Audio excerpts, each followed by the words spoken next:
Good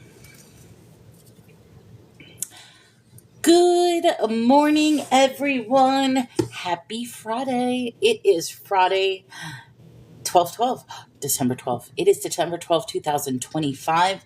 We are on at the 49th episode. And of course, Treasure wants to say hi. Treasure, you gotta go down. They always do this. Every time I start a show, it's like, I'm here in this room, they don't care. The moment I start the show, it's like, hey, I want to be part of the crowd. Anyway, good morning, everyone. So, welcome to the show. This is our 49th show. We're going to be doing Numbers chapter 18. But of course, before I get into everything, I want to tell you what's going on, tell some stories. The first thing I forgot to do yesterday, which I can't believe I forgot to do it, was I forgot to pray in the beginning of the show. I got so excited about the conversation, and then the conversation just went to a conversation that it wasn't until the end of the show that I realized we didn't pray. So we prayed at the end of the show. Good morning, Kaz. Welcome to the show. Good morning, Lord's Ministry. Welcome to the show. So I want to start off with a prayer. Then I want to talk about a little things of what happened yesterday in a live that I was in, and then we'll get into chapter 18. I think that's a good thing. So hopefully there won't be way too much conversation, but I enjoy when we do have the conversation. So for starters, let's start off with a prayer. So, dear God, I pray today that we have a pleasant, upbeat, peaceful conversation, that we are able to read your words, understand them, comprehend, and use your words into our lives that may better enrich everyone. I pray if anybody is out there looking for help, guidance, I'm trying to pray, but she's not. Let's try this again. I pray if anybody's out there looking for help, guidance, answers, please grant them that. And also, please grant me the clarity to understand your words. Amen. All right, so that was a quick prayer. And I'm sorry, my cat gets really excited. She ignores me completely, but the moment I start with the live, she gets excited. All right, so yesterday, amen. Thank you, Kaz. Yesterday, I had the pleasure of going into Wisdom Seeker's live. Now, Wisdom Seeker comes in and out, and she's invited me multiple times for a live. I will be honest, it is hard for me to be involved in anything in the evening time, and I want to start possibly changing that because there are so many wealth of people that are on that I can encourage as well. You are so much farther in this world than you think you are. Oh, thank you, Kaz. I appreciate that. No, I do appreciate it. But I was able to visit with Wisdom Seeker for a little bit. First, absolutely love her enthusiasm. I mean, that was the first thing I said. Like when I went to her live, immediately the passion, the excitement, the thrill, the intensity of her faith, she just spews it. I mean, you could just feel it. So I was really, really excited about that. The one that I was angry about myself is I was trying to scroll through the conversation to keep up with the conversation, and it kept kicking me out of the live because it was scrolling up, which is weird. I don't know why, because I don't have that problem here when I scroll conversations. The problem I have here when I'm live is I keep inviting people, but when I was in her live and I'm trying to scroll up the conversation, it kept kicking me out of the live. But I mean, I was able to follow the conversation. It was just like a little annoying thing. That wasn't what I was. that to me was just a side. What I was passionate though was she was talking about the fivefold ministry. Fivefold ministry. Now, I'll be honest, I have never heard of what a fivefold ministry is. So instantly, and I made mention of this, and not that she ignored the comment. She actually made reference to it, but she didn't understand my question. So I did a little research on it, and I wanted to share that today. One of the fruits of the Spirit is joy. Joy and love can just pour forth if you let it. You know what? I want to say, yes, that's the apostles, prophets, evangelists, pastors, and teachers. They call it APEST. So that's the fivefold ministry. It's from Ephesians 4:11. So we didn't even get to Ephesians, but that's what the discussion was with her on how to have a solid church is that you do need all 5 of these to create the foundation and the strength of a church. Because if you only have a church that has like one of them, the church is going to be lacking. You need spiritual leaders from all 5 points. Now, the question I had, and this is going to tie in because I realize that this little bit ties in to the craziness that I have been teaching. It's in a Carmen song. God trains us through evangelists, apostles. Okay, so it's actually in the Bible. So there is it's called the Fivefold Ministries of Ephesians 4:11. Where's my little thing? Okay, so remember this silly little dream I had with the center with all these circles and stuff like that? Okay, baby, stop. Okay, this is going to tie into what she talked about yesterday. Even though I'm creating the correlation, she's not, because I said to her, I says, wait a minute, 5-fold, 5 points. Now, I'm not trying to get to pentagram, but I'm saying stars. And she was like, she wasn't understanding. So this may offend people. Please don't. I'm not trying to make it evil, but I'm trying to, a star. You've got the 5 points of each star. There's a center. There's a center. I know this is just me with all my opinion bubbles, but what I'm saying is, forget the star pattern, even if it's not a star pattern, but what I'm saying is, everything has a center focus. The center focus being the church, the center focus being God, the center focus being your faith. You need all these elements in order, okay, yes, that's what I'm trying to say. You need all these elements in order to make that center whole. In my crazy thing where I said we have all these bubbles, even though all these bubbles are different beliefs, or could be different beliefs, even the non-believers, they all point to a center.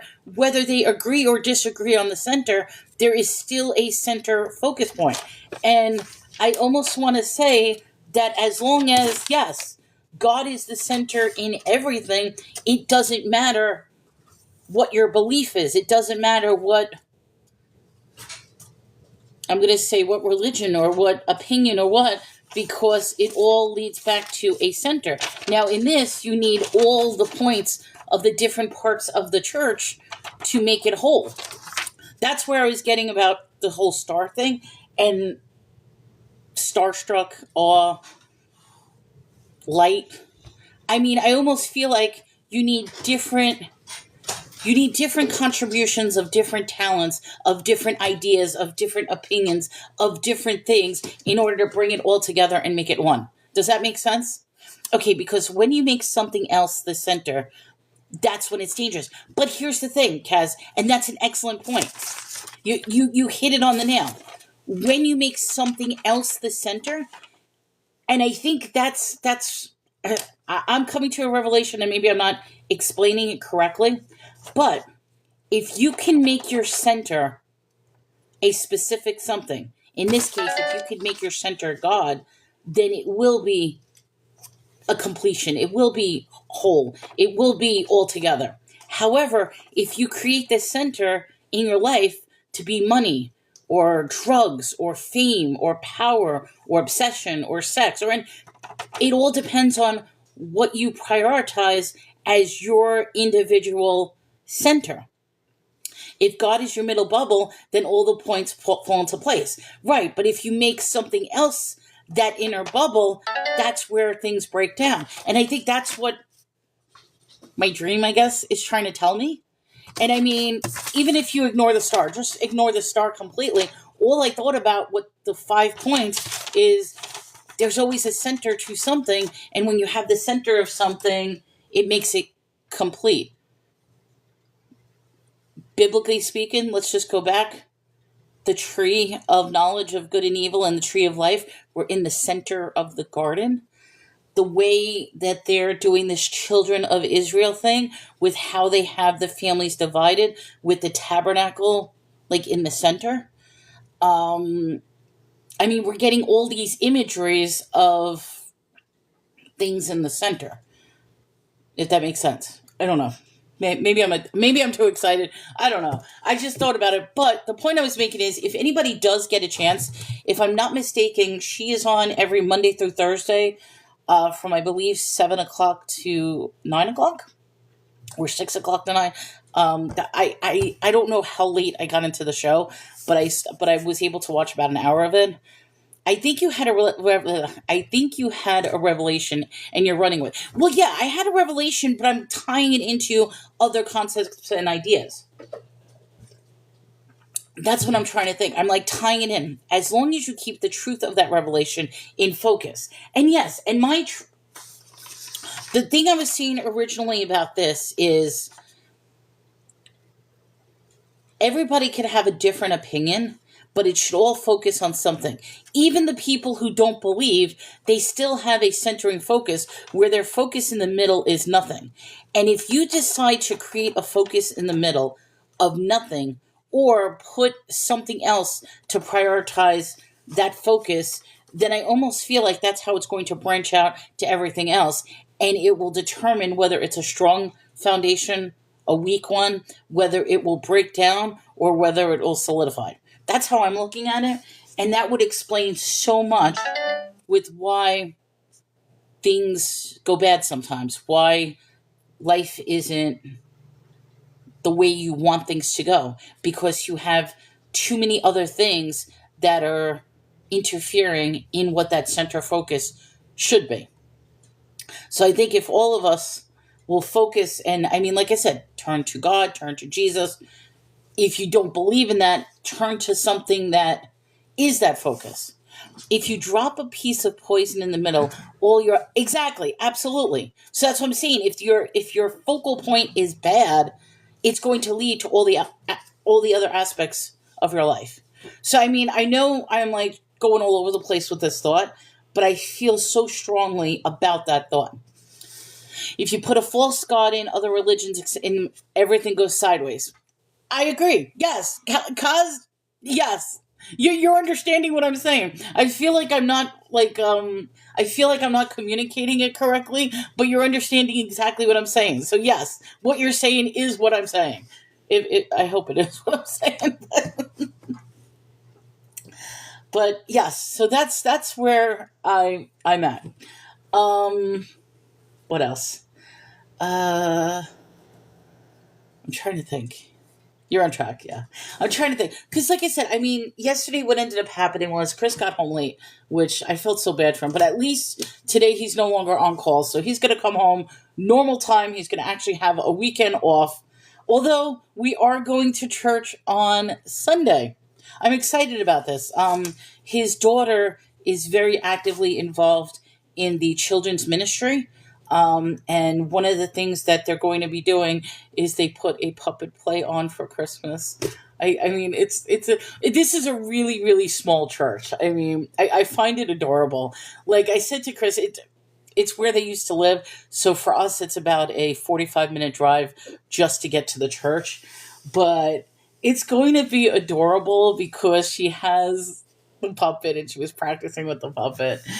And I said to her, I so wanted to borrow the puppet to do some videos, but then I'm like, I can't do it because it really is. It's one of those real puppets.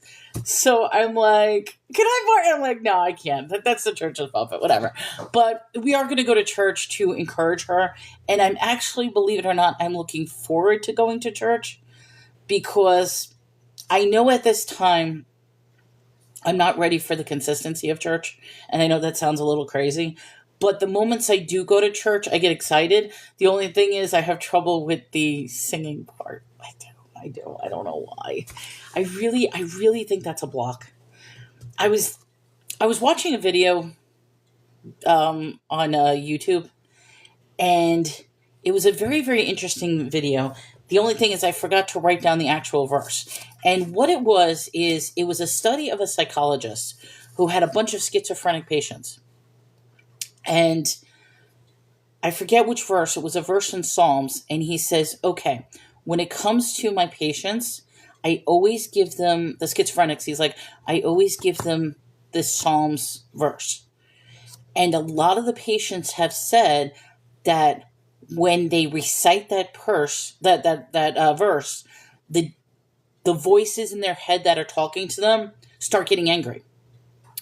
Kaz says, if it's out of hymnals, I have trouble with that too. I don't know if they're called hymnals or if they're called worship. Because, okay, it could be my terminology, but for me, hymnals are the Catholic version of church songs where it's like that almost operatic, joyful thing. These songs that they play nowadays, for me, and it's one of my biggest pet peeves, is repetition. I have a lot of trouble when somebody or something is repeating it constantly. So there was one time that I went to this and I literally had a panic attack. And Chris is wondering, like, what's going on? Because I'm in the church, literally, like, grabbing onto the pew.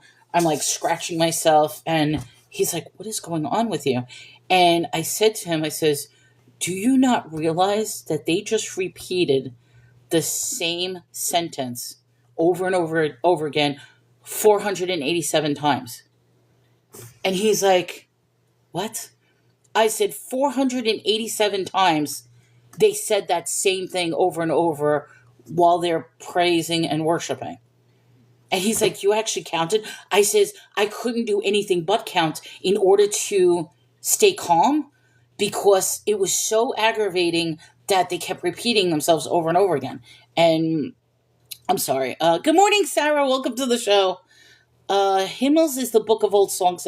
Okay, so that's what I'm saying. That's the Catholic. This is more Christian music where they will repeat themselves like they'll repeat the line like, we are worthy before you, O Lord, we are worthy before, and they'll repeat that like 400 times. And I'm like, can we stop this already? I grew up Baptist singing out of hymnals, not just Catholic. Everybody sings them with no passion and stuff. Usually just okay, so these are not hymnals then. These are not organs. These are not, it's so blah. I love the Alan Jackson album of old hymns. You can definitely worship. Today is going to be a great day for you. Hello, 21. Yes, we're going to have a great day. Oh, wait. I'm losing myself. I do like Reba's albums of hymns. Okay, so that's what I'm saying. I don't know if these are considered hymnals or not, but generally speaking, when I go to these church, they have it on the screen with the words. You can follow along karaoke style, and it's the same thing, like, we are worthy, and I'm like, oh, I can't. No, they're worship songs. Inc. own what you're talking about. Think about Inc. Wait. No, they're worship songs. Inc. own? I I say karaoke style because you know. Oh, I know. Okay. Oh, I know what you're talking about. Okay, I didn't know what you were trying to say. I'm sorry. Sorry. All right, so yes, so it's the worship songs, but when I say the karaoke, because they have the big screen with like the multicolored background on it, or mountain background or something like that, and it's like the little ball that hops on the words that you, or it'll be just the color different, like karaoke, and you can follow the words, and it's like they're singing the same stuff over and over and over and over again. So Christian music can be different than. I mean, I like the fact that they have, and I can't, and here's the bad thing. I'm not pointing at one church. We've went to 6 churches so far within the area. And all 6 churches have the same screen with the same songs, with the same, and they do have usually like a drummer and a guitarist, which is nice, or a pianist. So it's either like a piano player, a guitar player, a drummer. They usually have a band, and I don't wish to make fun, but they always have like a group of 3 or 4 elders with one that's completely tone deaf. Sorry. And I guess maybe that's part of my problem, because I have trouble, and I guess this is a little, it's very hard for me when you're openly singing and you have somebody that is completely tone deaf. I have trouble with that. So now there's already with me, there's the anxiety of going to church. There's the anxiety of the worship songs. There's the repetition that's driving me crazy. There's always some tone deaf person that can't sing. And before I know it, I'm having a panic attack in the middle of the church. And I feel like my heart is racing. I feel like I'm sweating. I feel like everything is touching, itchy and stuff like that. And Chris has to hold me. I mean, that actually calms me down because he'll hold my hand. And it's like, as soon as he holds me, it's like, okay, I'm calm. But he gets worried about me because he's like, is it really that bad? And I'm like, yeah, it really is that bad. So hold on. Okay, so Christian music can be different than worship songs. It's many different genres. Okay, so I'm talking about the repetitive songs where you just keep saying the same thing over and over. I usually skip the worship part of my church, God forgive me, but I do love CCM. I don't know what CCM is, but I said to Chris, I said, Chris, I would gladly go to church every Sunday if we could walk in at the point that the pastor starts preaching. Because I read, contemporary Christian music. Okay, thank you, CCM. Because I rather hear what the preacher has to say than listen to the music. That's me. Because it's not a show for you, it's for Jesus, and he doesn't care about the tone deafness. I know, but I care about the tone deafness because to me, it literally, like when I hear them sing and they are spewing the same words over, it's like nails on a chalkboard, and it's like, oh my God, I can't hear this. You're right. I do it too, and everybody tells them that they could sing. It's irritating. I mean, I'm not trying to make fun, but it's really hard. And I mean, okay, I know my problems shouldn't be other people's problems, but I almost want to feel like they don't take into consideration that there is a large percentage of people who have my problems. Like you know what I mean? I'm not trying to say that they need to accommodate for me individually, but that could be another reason that they don't take into consideration as to why people don't attend church is because for some people who have these types of issues, it could become nothing more than an anxiety fueled, heart palpitation racing, fearful moment. And I'm angry with myself that I feel this way, but I only feel this way when they're repeating themselves in the music. I don't care if they're singing or if they're, but it's the repetition that kills me. All right, let me go on. We're told to make a joyful noise unto the Lord. You do it in your car? You sing to the Lord in the car? That's great.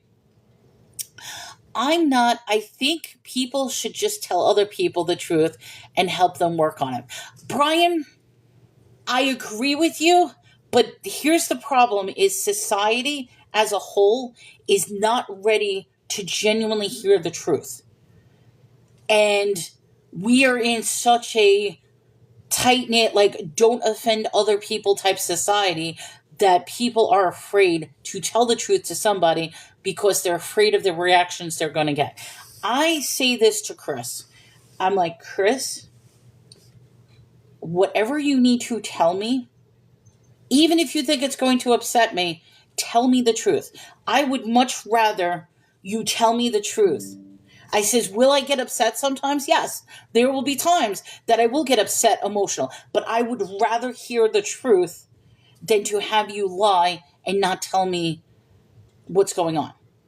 So it's an interesting thing, and I almost feel like we should be telling our friends, our family, our loved ones, but wait, let me go on. You would tell someone they can't sing in church because they're not good enough? Truthfully, Kaz, I'm sorry. Do I have the guts to do it? No, I'll be honest. I don't have the guts to do it. But I think they should be aware, and I'll be like, look, I know you're singing for the Lord, but your voice to some people is not a good voice. I mean, it has to do with... I was once told something very, very interesting. I had a good friend of mine. She was a good friend. And lots of times, she would just disappear and ignore me for periods of time. And then she'll come back and be friends. And I sat her down one time and I'm like, I have a question for you. And I started telling, I says, we've been good friends for years. I said, but there are times that you just go away from me. And I'm like, am I insulting you in some way? Am I saying something? Am I hurting you? I mean, can you define why is it that at certain times you just detach yourself from me and you just ignore me? And what she told me shocked me. I'm going to tell you exactly what she told me. And it made me think about things in a whole different perspective. This is what she said to me. She says, Melanie, I love you.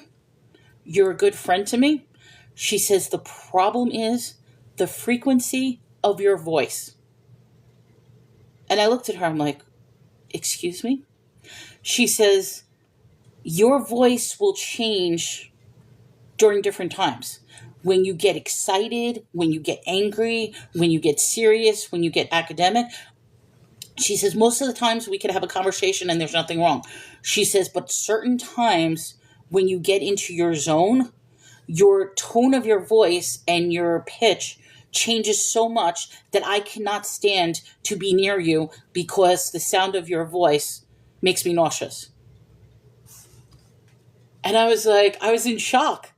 But that made me think of such a different perspective as far as how many people have that type of disgust with my voice. And I'm not talking about singing because I think myself I don't sing. She's talking about my actual speaking voice. She says that my speaking voice, whatever tone it is in her head, is so annoying that she needs to stay away from me sometimes because she can't stand the way I talk. Okay, let me go on. I'm sorry. There's a lot of messages. You would tell, so me, I mean, I'm answering that question on my half. I would tell somebody if they can, but at the same time, I wouldn't say anything because I wouldn't want to hurt them. Brian says, I tell people the truth all the time, and you're right. People can't handle the truth. They say I'm being mean. It's true. They are going to say you're being mean. God doesn't care about how you sing any more than he cares about how you look. Brian says, I tell the truth. I can't help that. People can't handle it. I have to. I'm sorry that's very judgmental and prideful because you are perfect. But Kaz, I'm agreeing with him if you don't mind me saying. There's one thing to sing. I don't care if somebody sings. I mean, okay, if we're in a church and people are singing, that's fine. I'm expecting tone deaf people. But this is the church specifically picking a parishioner to be up on stage leading the people with a microphone in hand, and they are completely tone deaf. That's what I'm talking about. Maybe I didn't clarify that, but so I'm not denying this person the right to sing. What I'm saying is, why are these churches putting up frontmost the tone deaf people with the microphone to lead the church into praise and songs? That's what I'm getting at. Because for me, where's that image? Let me just go back to this. Okay, you got the 5 leaders of the church. Your leader is now a tone deaf person that can't sing, that's now leading the church. To me, that's detaching it, and it's now making the center weak. However, remove the microphone from her, put her in the audience, let her sing her heart's desire, put somebody up there that can actually sing. That's and like I said, this isn't one church. We've been to multiple churches already, and I feel like they always pick at least one tone deaf person to lead the church in praise and songs. Okay, sorry. Telling someone they can't sing isn't the truth in my opinion, but it should be a truth. I mean, it's painful, but in my way, it is the truth. I'm not perfect, but I accept my fault and understand when I'm not good at something. It's not for someone else to tell you that you're not good enough. Is it an awful thing to say? I'm sorry, Sarah. It probably is an awful thing. But like I said, the difference is these are church people that are leading, and I almost want to say there should be a point when somebody realizes that they cannot be a leader. That's her problem, not yours. She can go somewhere else and not listen to you. Not telling people that they're not good enough is telling people it's not telling people they're not good enough. It's telling people the truth about what it is. That actually makes me kind of angry for you. I'm sorry. If you're not good at something, you should be able to accept it or work on it. And I agree with that, yes. But your truth is that they're not good enough. That's not God's truth. Would you like to wait, would you like to oh, okay. I thought someone would I like to smell something magical. I don't even know. I don't even think I want to answer that question. Everyone's good enough, but some things you have to work on. I'm never saying you're not good enough. Oh, okay, maybe that's a little different. Maybe there isn't something in the church with a good singing voice. Okay, well, all right, well, that's what it is. That could be the possibility that there's nobody in the church with a good singing voice. So then let me ask you this. Why have a focal point singer then? You can easily get together a group of people and start singing a praise and worship song. Why throw a microphone into a person to lead when you don't necessarily need that person to lead in order to have the church?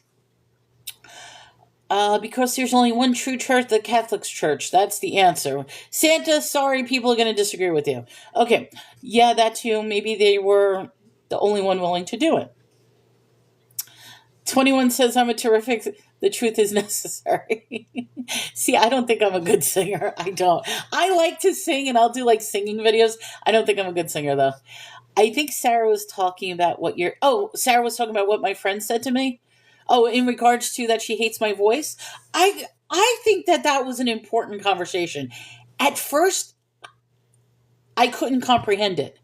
Like, I didn't understand it. But then as I started to detach myself from it and think, okay, let me think about that and let me think how other people, I'm going to go on a broad scale. There are so many reasons as to why people like each other and dislike each other. It could be appearance. It could be aura. It could be smell. I mean, think about that. When you're near somebody and they smell bad, don't you back up and you try to stay away from them? It could be sound frequencies. I mean, that's just an interesting little thing that we often don't think about is how does our total persona, our attitude, our smell, our look, our visual appeal, our auditory appeal, is that the reason why certain people turn us away? I'll give a perfect example because this also ties into something crazy. The look of the eyes. When somebody looks you in the eyes, there are people that when you look in their eyes, you will see evil. There are people that you'll see joy and light. You'll look at people and you'll see a complete emptiness in the eyes, that there's nothing in the eyes. I had this friend that I couldn't figure out for the longest time why he creeped me out. And I said that because it was actually a friend of my ex. I says, I don't know why this guy freaks me out. He's like, what are you talking? And it dawned on me what happened, why it freaked me out. And then I found out this is a common trend. Turns out the guy is a welder. And you're probably thinking, okay, what is that going to mean? Welders all share a common trait. And you're going to laugh at what this common trait is because so far everybody who actually is a welder for a job has the same exact trait. And that trait is they don't blink a lot. And you're probably thinking, what? And I mean, you probably don't. So I wasn't putting it together until I realized what the case was, is when I was talking to him, he would stare wide-eyed. And not only would he stare wide-eyed, which I'm trying to do it like he would be wide-eyed, he wouldn't blink. His blinks were like very... I can't even do that, sorry. I can't... And that's what was freaking me out, was he neglected to blink. And then when I started seeing other welders who had the same exact thing, I'm realizing, okay, that's why welders freak me out, because when you talk to them, they don't naturally blink, and it makes me uncomfortable. Okay, sorry.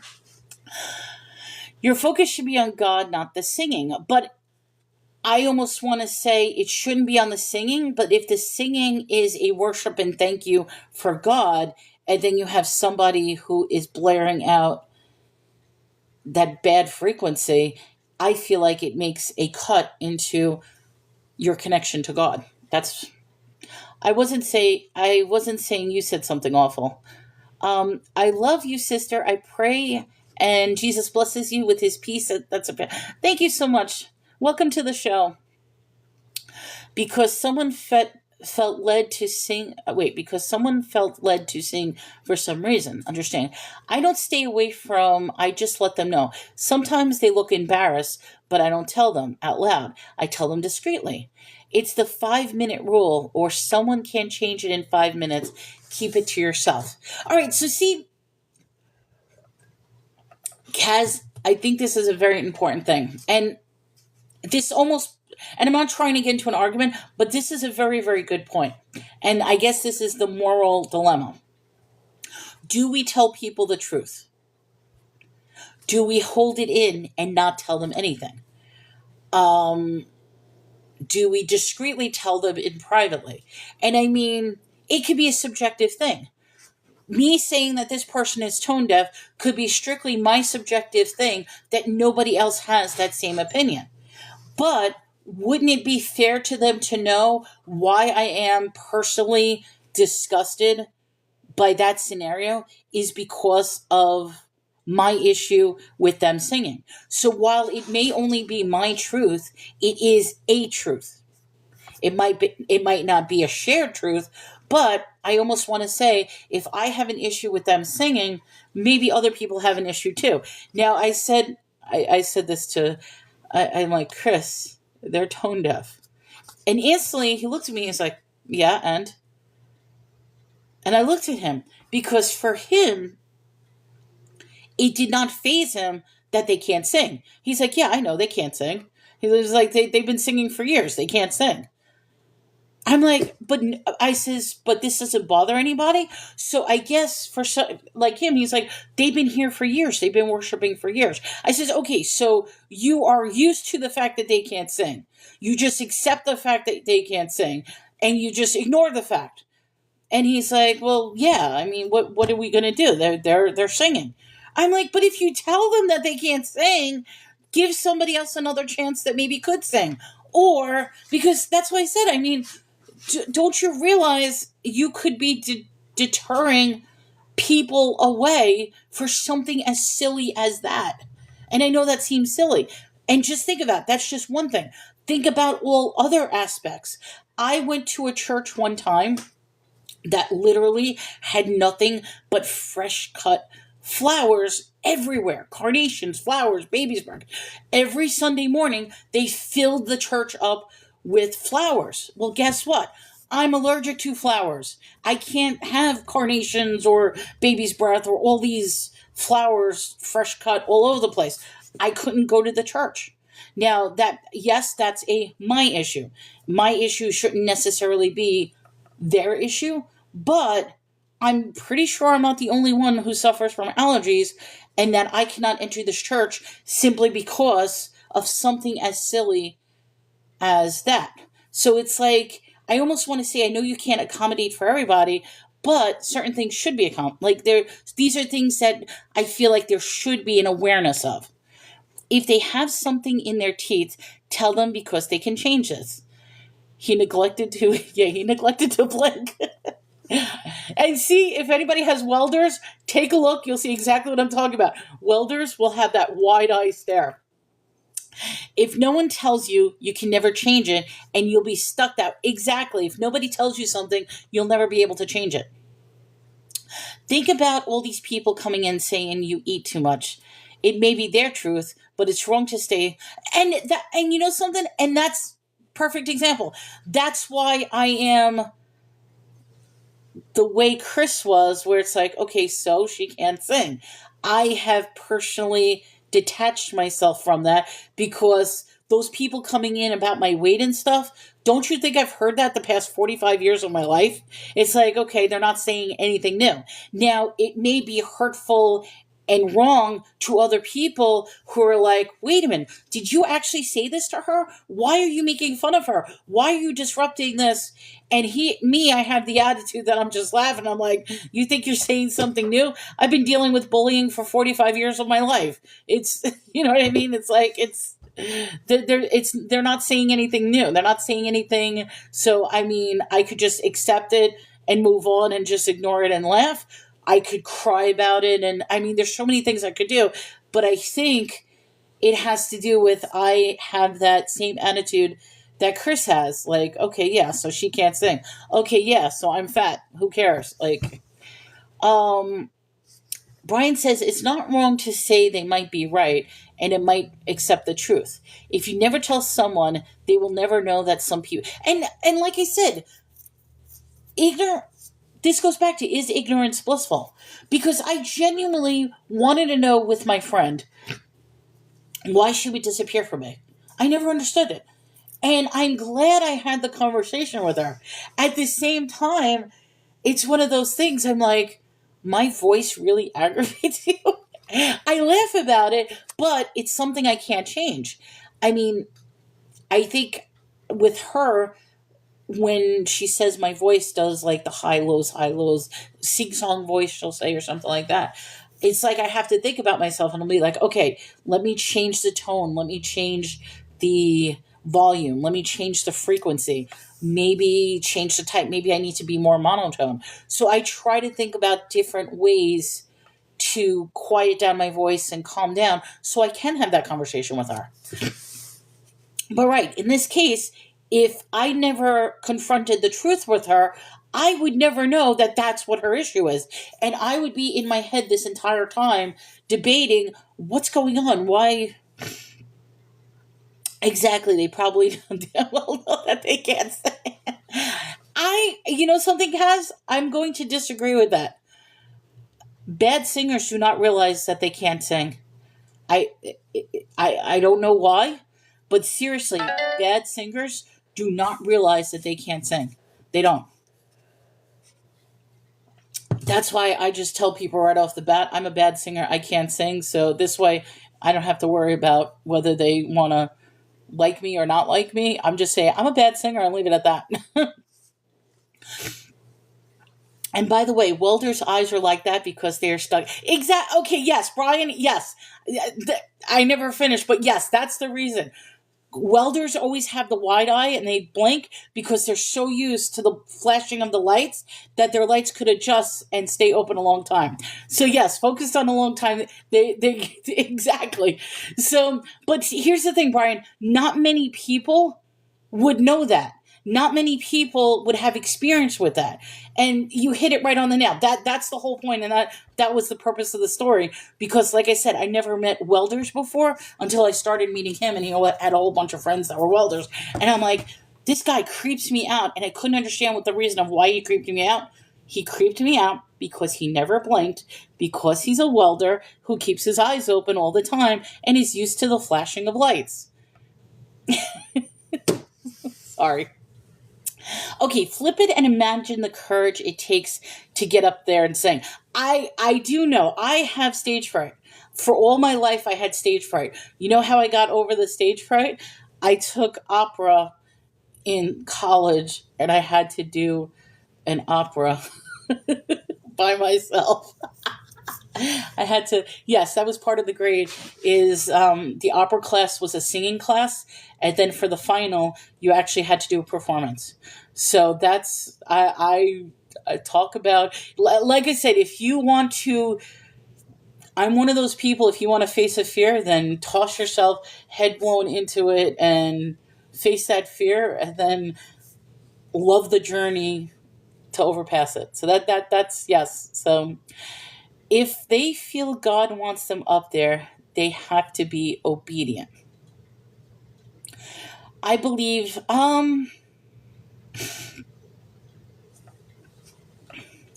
just good, Sarah, good point. I'm just going to give one thing.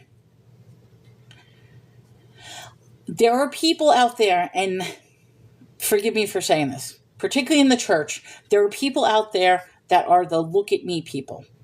And I call them look at me people. They will usually wear the most extravagant outfits. They will be the ones that go around, oh, hi, and hug everybody.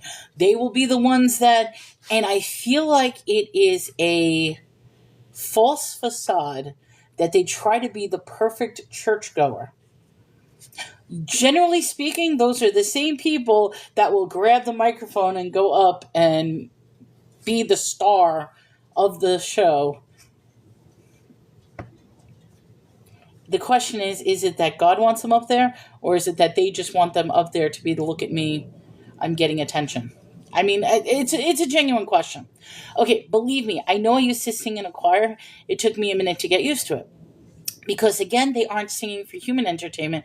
It's not for us, it is for God. I think, okay, maybe the one thing, and let me just clarify something. I don't mind people singing because I know as an audience, the audience is going to be tone deaf. I know that. I'm focusing on the people who are leading, the leaders of the church. That, I think that's the part, is why would you appoint a leader who can't necessarily lead and do the job that they need to do? That's. But did the conversation with her stop you from talking? No, it just showed she was a. You think she was a trash friend? I don't think. No, actually, I don't think she was a trash friend. I mean, okay, if that's what you're talking about. I think it's an interesting look into a person's personal psychological makeup and the relationships that they keep with people. Because here's the interesting thing. She was she's still my friend, but she is my friend because she likes me.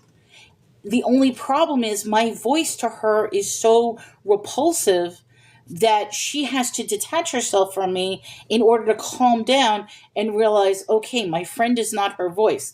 My friend is not the aggravation I get from hearing her voice. She's still my friend. So during those times, it's like, okay, let me just detach myself from the situation, calm myself down because I can't stand the way she talks. But when I come back to her, it's like, okay, now we can talk. Now I calm down a little bit. So I almost want to say, I wouldn't say she's a trash friend. I almost want to say I thank her for her honesty, but she couldn't be honest with me up front. Like I had to drag it out of her. And I think that's what the problem is as a society. We can't tell the truth to people and we can't tell them how we really feel. No, bro, I can't sing and I know. See, I say the same thing, Kaz. I can't sing and I know I can't sing. Wisdom, welcome to the show. I was actually talking about you, in a good way. Let me just make one reference. Actually, let me finish the thing, and then I'm going to just bring up what I mentioned about you, because this is sort of tying into the conversation a little bit of what we're saying. Oh, and thank you so much. You're awesome. I appreciate that. If they're leading in the congregation in making a joyful noise to the Lord, they are doing what they need to do. Good morning. I thought she dropped you as a. Oh, no. She didn't drop me as a friend. No, not at all. We're still friends.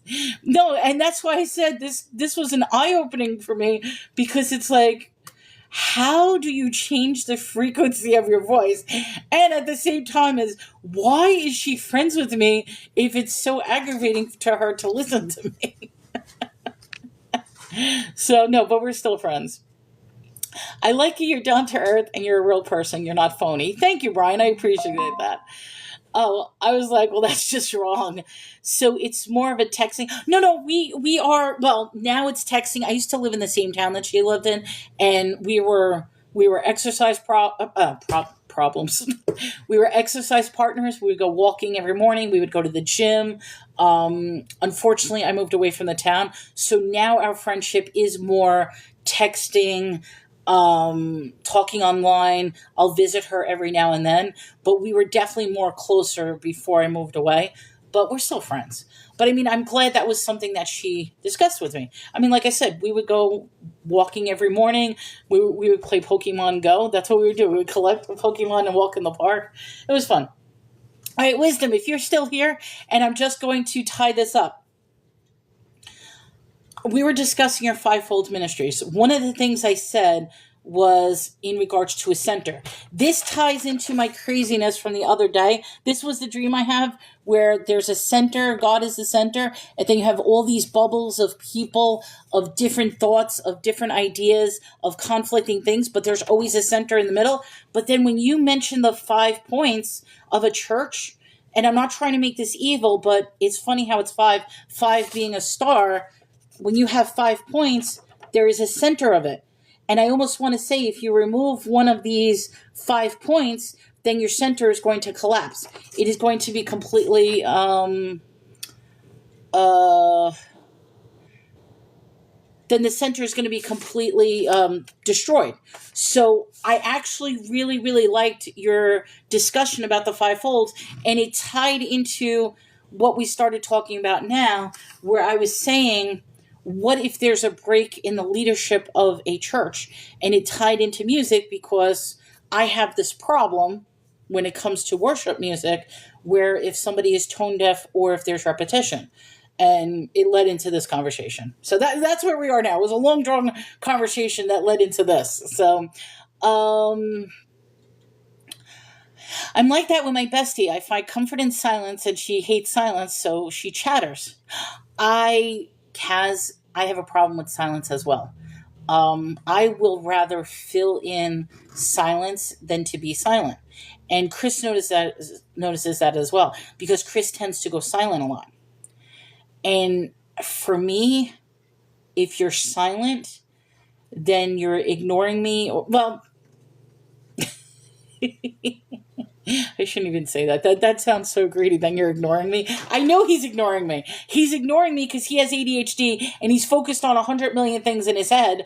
But a lot of times he thinks he's talking to me. He's not talking to me, but he'll have a conversation with me in his head. And that's one of the things I can't stand. But I try to cover silence because I was never allowed to talk. And I try to tell that to Chris. I'm like, Chris, my ex was 95% deaf. So talking wasn't, I never had a voice. It's hard for me to have a voice. I says, now I finally have a voice. I have a voice. I'm going to use a voice. So Chris gets whatever. Okay, I'm not going to lie. I don't go to church anymore because it's too many phony people in there. Brian, I agree, and I think that's what a lot of people agree with. Constantly, and sometimes I just have to walk away. Wisdom's interesting. And yeah, I mean, like I said, I know people may get offended with the 5-pointed star, but it was interesting as soon as you said 5 points, because I'm like, and I didn't realize, because I had to do the research on Ephesians real quick, and I'm like, okay, now I know what you're talking about, but that's what I thought. If you take away 1 point, it's going to break down what the center is. There's there's not going to be a base. There's not going to be a wholeness of it. When it's silent, my brain is silent, and that's so nice. See, for me, when it's silence, that's when my brain starts talking, and it's and starts yelling at me, and that's one of the reasons why I don't want. Oh my god, that sounds like schizophrenia. No, it's not schizophrenia. But what I'm saying is, when I try to quiet my mind won't quiet. It'll get louder and louder and louder and louder to the point where it's okay. Let's start talking. But that's what I meant about the 5 making a fist. Okay, wait. You can't make a powerful. Exactly. Okay, so in a sense, even if you look about this, your hand, the center, is your palm. It goes back to that strong, powerful base. You need each finger. So, I mean, I absolutely loved. Yeah, okay, you were the one that sent it to me. Yes, okay, Sarah, you were the one that sent the schizophrenic post about the psychologist that would give a prayer. And okay, yes, if that's the one you're talking about, that's where I started talking about, with the psychologist giving a prayer to the people with schizophrenia. Very interesting video. Okay, yeah, that's what led to this. So my brain, when there is outside noise, my brain goes straight to chaos. What was the verse? Okay, the verse was Psalm 23. Thank you. That was the verse when I saw the video, I forgot what the verse was, so it's Psalms 23? Okay, Psalm 23. I gotta write that down. Okay, thank you. I mean, I almost want to say what's in Psalms, because I watched the video, but I didn't know what the verse was. 23. Okay, so this is the Lord is my shepherd. Okay, all right. Well, that's okay. That's exactly what the doctor said. The people who had schizophrenia, when they started to read "The Lord is my shepherd," they all hated it. So I think that's an important verse to read, because anxiety is a spirit. And I think that's interesting because I have anxiety issues as well. And it makes me wonder. I mean, okay, I don't want to, I'm not trying to will this. All right. In the past, I have been told that I had a demon in me. And I would laugh at them. I would laugh at them because I didn't understand, how can I have a demon with me? I'm always helping people out. I'm always cheerful. I'm always smiling. I'm always the life of the party. I'm the type of person that wants other people to smile and be joyful, and not only be joyful, but to be grateful, humble, and accepting. And I've always been like that. Now, at the same time, I'll be honest, at the same time, for as happy as I was outside, is also as scared, anxious, depressed that I am on the inside. And maybe I wear a mask too much. Maybe I do, maybe I don't. I mean, because there will be times that I cry, but there will be times that I'm also joyful. And I always try every day, no matter what it is, to wake up and be like, okay, today's going to be a good day. I'm going to pray for hope. I'm going to, okay, wait. I see this as someone who has been struggling with anxiety, schizoid, and all mental illnesses or spirit. You have a demon. Okay, thank you, Happy Beaver. I've been told that many times. Anxiety, depression, addiction, illness, jealousy are all spirits. Are they different spirits or are they one and the same spirit? I'm just curious because I find it interesting, just to tie it into the Bible. The Lord, my name is jealousy, for I am a jealous God. And then we talked about the whole jealousy spirit coming among the men, and that's why the wives had to. The chapter I was talking about with biblical abortion, I'm sorry, but it's in there, where they have to kneel before the priest with the bitter water, and the bitter water is going to kill the thing that is growing from their stomach if they were unfaithful. That's the whole spirit of jealousy that came into the picture on that one. So I'm curious, are there different spirits? The same way people said I had a demon in me because I tell the truth, but I like to help people. Wrong. They're all emotions, okay? I don't like to see other people hurting. I will give the coat off my back. Okay, Brian, that usually, if you don't mind me saying, and I know there's a lot of messages, so I'm going to try to get to each one. But Brian, what you just said here is the same issue I have. I don't like to see other people hurting.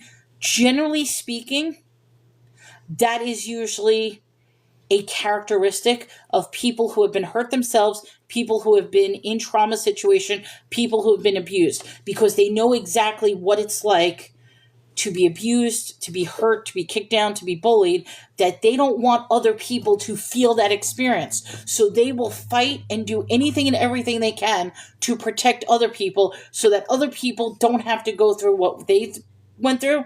But what causes that is A, usually they get taken advantage of, or B, they end up hurting themselves in order to protect other people.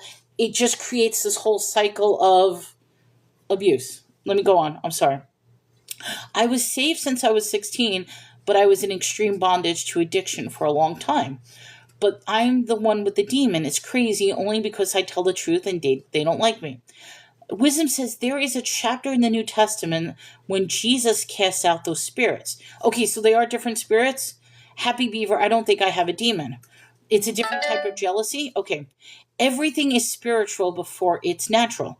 Okay, so I am up to speed. All right, so here's the thing. I personally don't think I have a demon within me. However, I do feel at times I get attacked. And I almost want to say, and maybe that would be, quote, the demon talking. I almost want to say, how can I have a demon inside me if, like I said, I'm always trying to help others. I'm trying to do good onto others. I might not be doing it in a biblical spiritual sense, but I've always been the type that would give onto others and try to get them to be happy, passionate, excited, for them to be joyful, for them to be grateful and humble. Those are the characteristics that I wish everybody would have. And I will say this, I probably have done it without the Bible. And now I'm wondering what happens if I incorporate the Bible into that kind of extension. I don't know. But it just makes me wonder, like, how can people automatically say you have a demon in you simply because I don't know. I don't know what the characteristics of why people would say that I have a demon in me. God is jealous of losing what belongs to him. We get jealous not having what never belonged to us. That's a good point, Kaz. I like that. God is jealous for losing what belongs to him. What belongs to him is us. We are his children. But we as humans, we get jealous for not having things that never. So that's why there's envy, jealousy, something that we want but we can't have. The man who had a legion of demons still fell and worshipped Jesus. God is jealous. Yes, that's from his own words. My name is jealousy, for I am a jealous God. And that's one of the reasons why that caught me really, really, I forget what chapter that is. Yeah, he flat out said, my name is jealous, for I'm a jealous God. I think that was back in Leviticus. I don't remember where I put that. I highlighted it real because I'm like, wait a minute. Because that really bothered me, where it's like, okay, why is his name jealous? 34:14. Why did I write 34:14? That must be Exodus 34:14. Maybe that's what it was.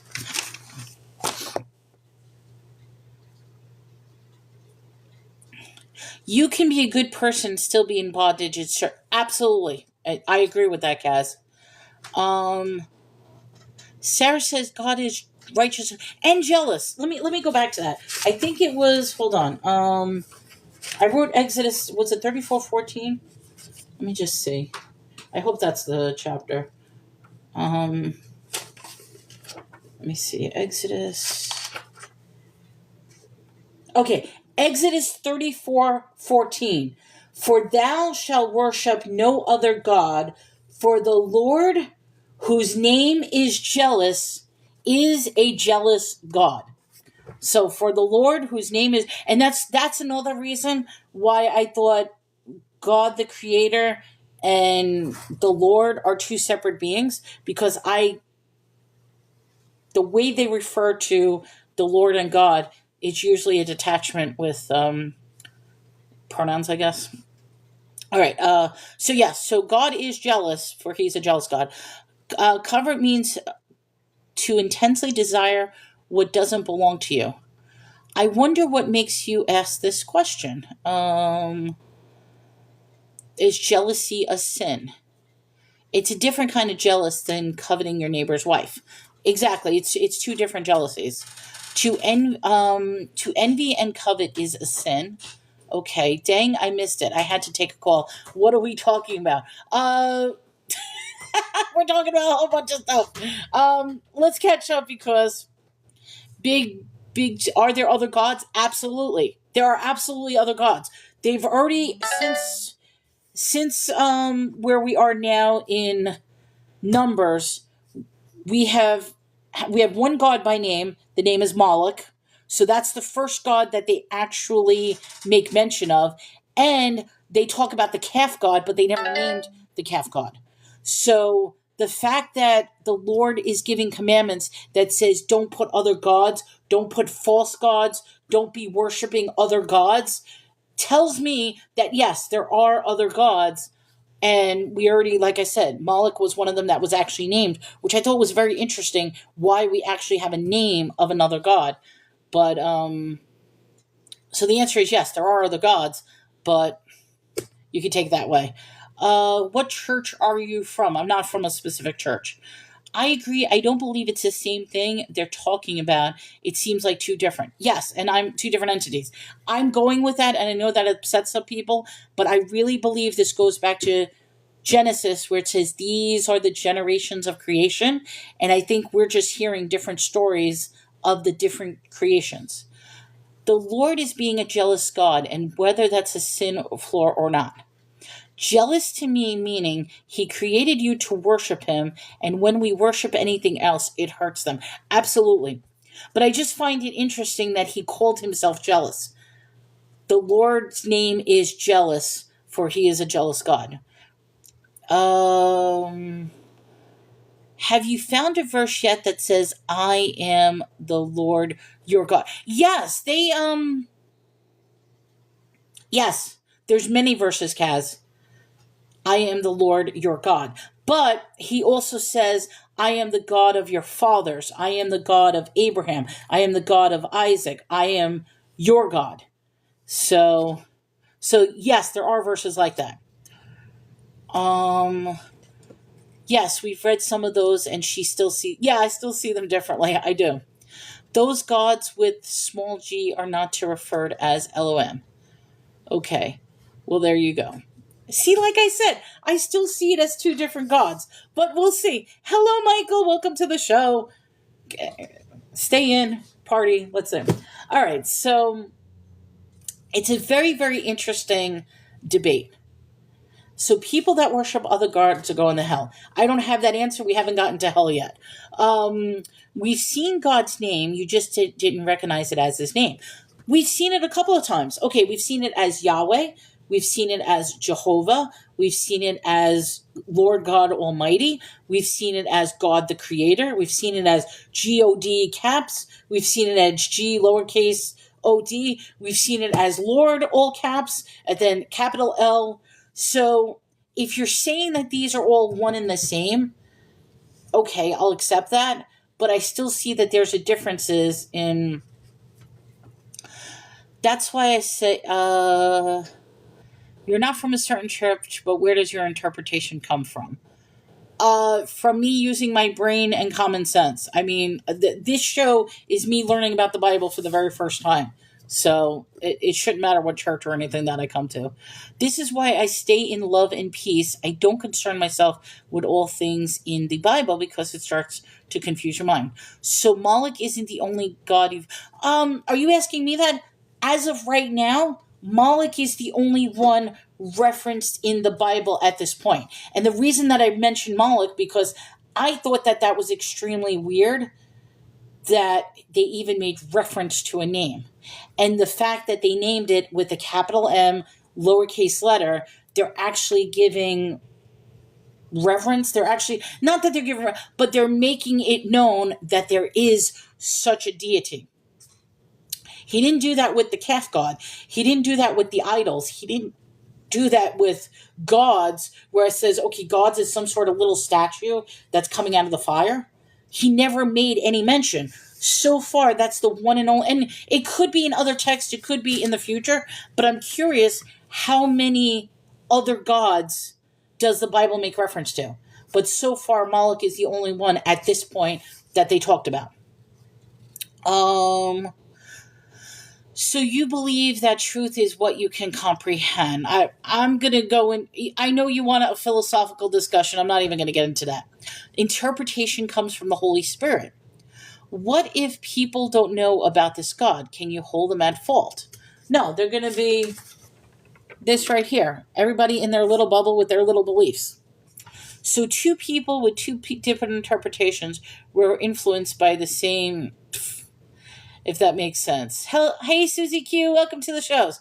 Okay, so there's Moloch, Ashtoreth, Shemos, Zeus, Dagon. Okay, Zeus, is that the same Zeus of mythological, or is that a different one? I'm just curious. Because as of right now, we didn't get up to the rest of them. We've only gotten up to Moloch where I am in the Bible. I'm not saying that there isn't other references, but as of right now, that's the only one we're talking about. Who asked him, what is your name? And he says, I am. Moses? No, if they haven't heard the truth, no, yes. Same one Zeus, okay. If they had heard the truth and turned away, they're accountable. Everybody have a wonderful... All right, have a good one, Brian, and thank you for coming in. Okay, so... like cavemen or jungle people in the Amazon that worship other gods don't go to hell. Yeah, you're every question you have is talking about hell. I'll tell you right now, as of this point in the Bible, hell doesn't exist. So not that I'm saying there is no hell, but until I read about what hell is, it doesn't exist right now. Same thing, and forgive me, like I says, right now I'm reading it chronologically. Even though everybody tells me that I got to think of it more as a past is present, present is past, past is future sort of thing. Like I almost want to say it's an infinite loop. I'm going chronologically, and as of right now, Jesus doesn't even exist either. Even though I know there's Jesus, I want to see how the story unfolds until we get to Jesus and all the things that happen in order that we needed Jesus in our lives. So, like I said, I'm getting there. We'll see how far we get. So, as of right now, hell doesn't exist. Which is interesting if I may say this, guys, just as a point. We've already went through X amount of years. I mean, from this point, if I'm not mistaken, I'm going to estimate about 12,000 years we've gone through so far. And in this 12,000 years, X or minus years, there has never been a talk about where your soul goes when you die. Okay? So then, if we're literally going chronologically, then what are these people believing in as to what happens to their soul when they die? I'm not saying that just because it's not mentioned here, there isn't a place, but all I'm saying is, what are they being taught and what are they worshiping? Okay, by that logic, truth is what I understand, and truth is objective, not subjective. If they haven't been told about Jesus, no. Do a word study on hell. Hell doesn't exist. It's a word troll, and troll is judgment. There is also an age of accountability, children who are too young to understand. The second death is just that, death and fire. If we don't believe, we die and cease to exist. We talked about accountability yesterday, so this ties in. It's only been 1,500 years. I want to say it's longer than 1,500 years. And the only reason why I'm saying it's longer than 1,500 years is because from the point of Adam and Eve, we've already had people that lived way past 900. Okay?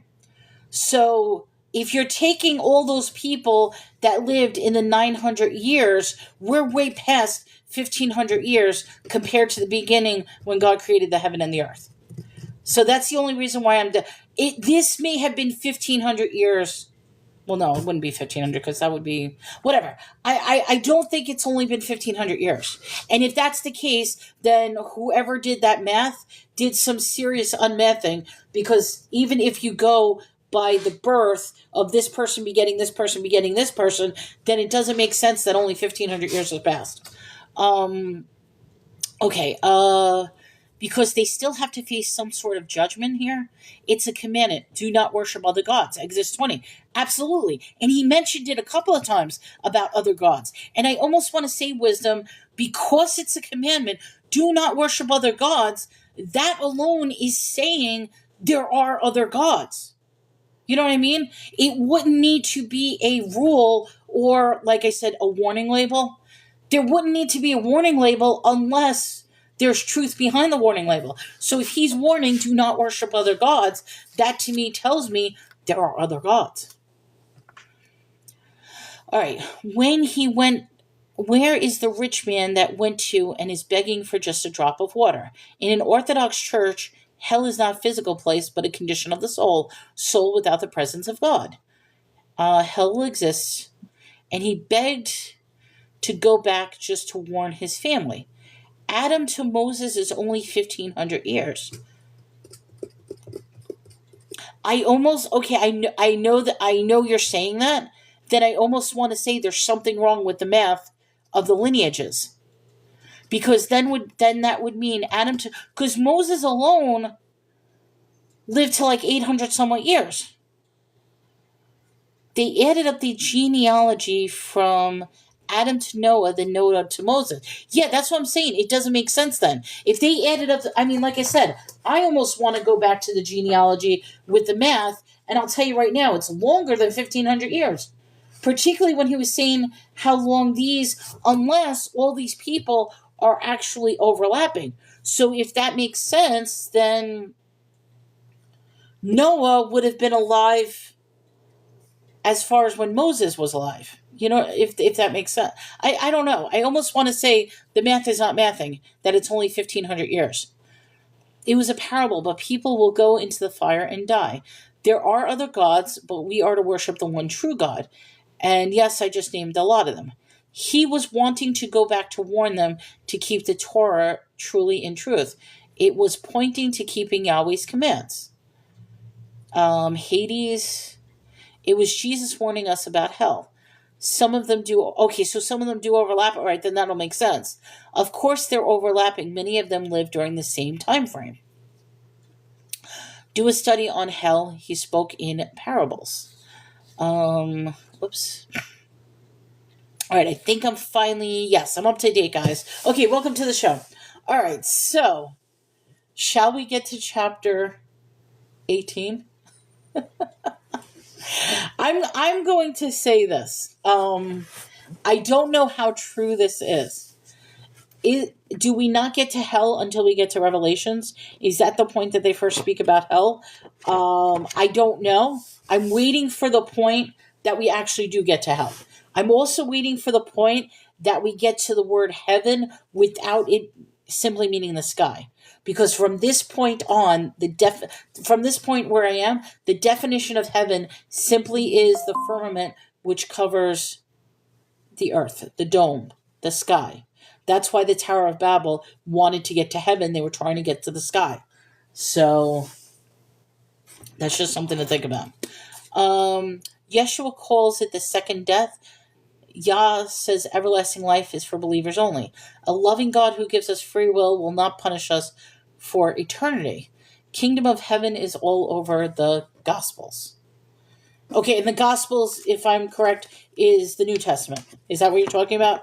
Okay. Because it probably is. Like I said, we haven't gotten there yet. Let's get there.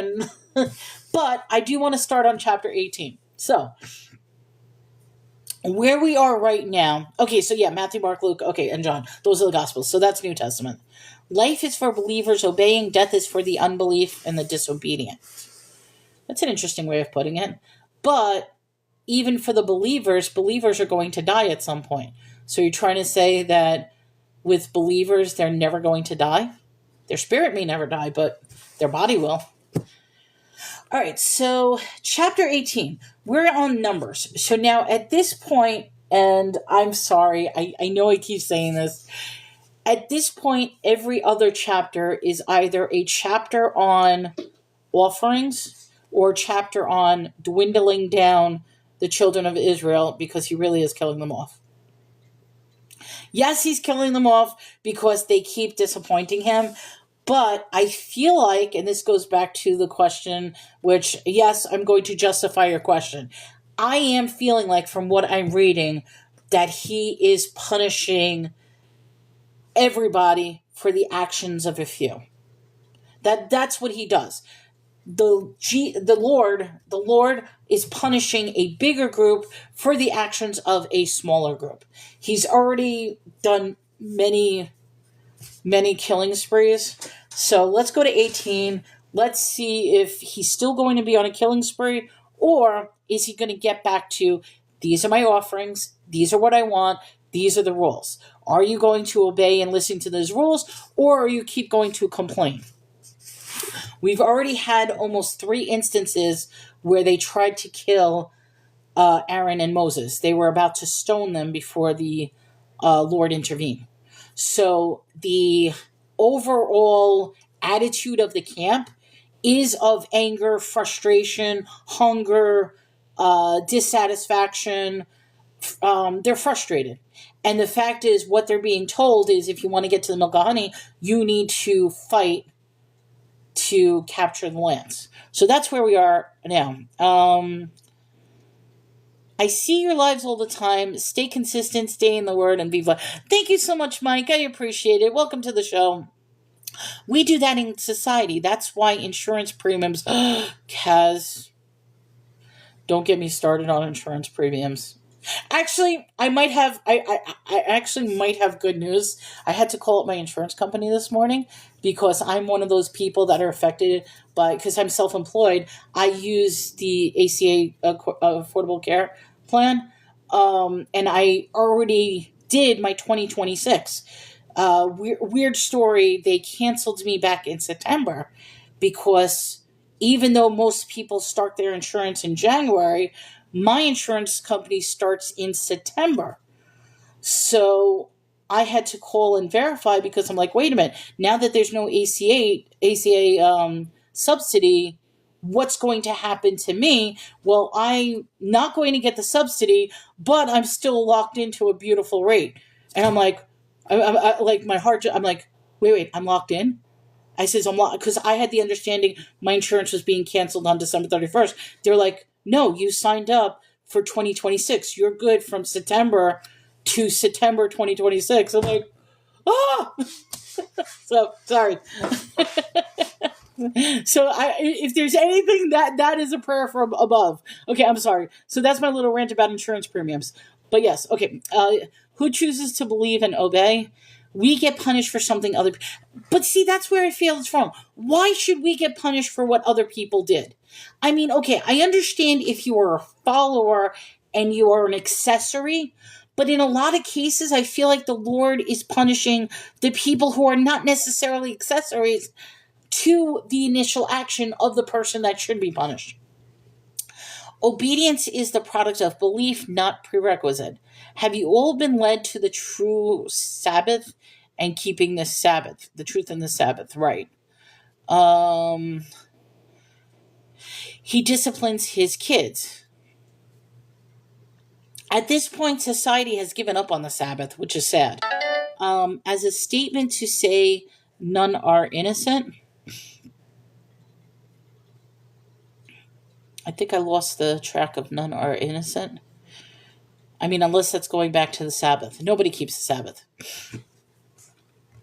Here's an interesting thing. If anybody wants to travel down a rabbit hole. So you've read the Bible. No, this is my first time reading, James. I'm literally reading it word for word. So it's first time reading. And I'm going to start in a minute, but just one little rabbit hole, and then I'm going to start reading. Go down the rabbit hole of 13 months versus 12-month calendar and look at how, if we were on a 13-month calendar with 28 days, how the Sabbath would be the exact same day, every single day, every month, same time. But because we have this weird calendar and the way we do it with either 30, 31 days, 20, 28 days, plus leap year every 4 years and all this craziness, because of all that, then we are never celebrating the Sabbath at all. Something to think about, something interesting. That's a rabbit hole. Okay, so, first time, nice. Yeah, we just don't work on Saturday. It's such a blessing. I pray you come to faith in Jesus through reading. People who refuse to rest once a week are more prone to heart. Exactly, absolutely. Every Saturday, just take off and rest. Now, see, Clay, I'm going to say one thing and then I'm going to go back to reading. As far as Saturday off, just remember the Bible is from the Judaic and the Christian way. Look at what society did. The Judaic version is Saturday, the Christian version is Sunday. So what does that mean? By one group of people taking a Saturday off and another group of people taking Sunday off, you now have 7 days a week that your markets and your everything is open 7 days a week, 24 hours every day. So that is a political thing, why they created one group to do Saturday and another group to do Sunday. Now you say it's because of the resurrection, Kaz. I'm going to disagree with you. Not because of the resurrection, because of the political climate of what would happen when you have one group of people take Saturday off and one group of people take Sunday. That's just an interesting historical thing. Christians changed it to Sunday because of the resurrection. I'm going to disagree with that. But we do our best and we can obey. We don't follow the regular Christians. We do the best they can. They're misguided. Well, the Sabbath officially is Saturday, and that's correct. but the believers of Jesus met on Sunday when Jesus rose. It can be any day. My pastor takes Monday as the Sabbath. See, that's an interesting thing. It makes me question whether can it be any day or must it be the same day? And I almost feel like if you do that deep dive on the 28-day calendar, which coincides with the moon cycles, which coincides with the seasons change and everything like that, then we would have always had the same day, be it on Sabbath. So I just think we haven't been following, even though we want to, society hasn't been following the Bible because we keep changing it. All right, so let's go back to chapter 18. So now I just want to know, is this going to be another murderous rampage, or are we going to get back to where the Lord's like, okay, guys, this is what I want you to do. These are my Sabbaths. These are my testimonies. This is what I want you to do. Just follow what I say and don't go against what I say. Don't question. Don't object. Just do. I mean, that's basically what the Lord is doing. It's like, just do this or you're going to get this. Only his kids seeking full truth will obey. As a believer in Jesus, I'm not bound to laws. We don't have to keep the Sabbath as Saturday. Scientifically and spiritually, 6 days is the limit for health. Absolutely. He will always come back to, okay, let's try this again. I know, I'm sorry. All right, I'm going to start. Chapter 18. So if anybody wants to follow, we're doing Numbers, chapter 18. Okay, so the Lord said unto Aaron, okay, we're talking to Aaron now. Thou and thy sons and thy father's house with thee shall bear the iniquity of the sanctuary.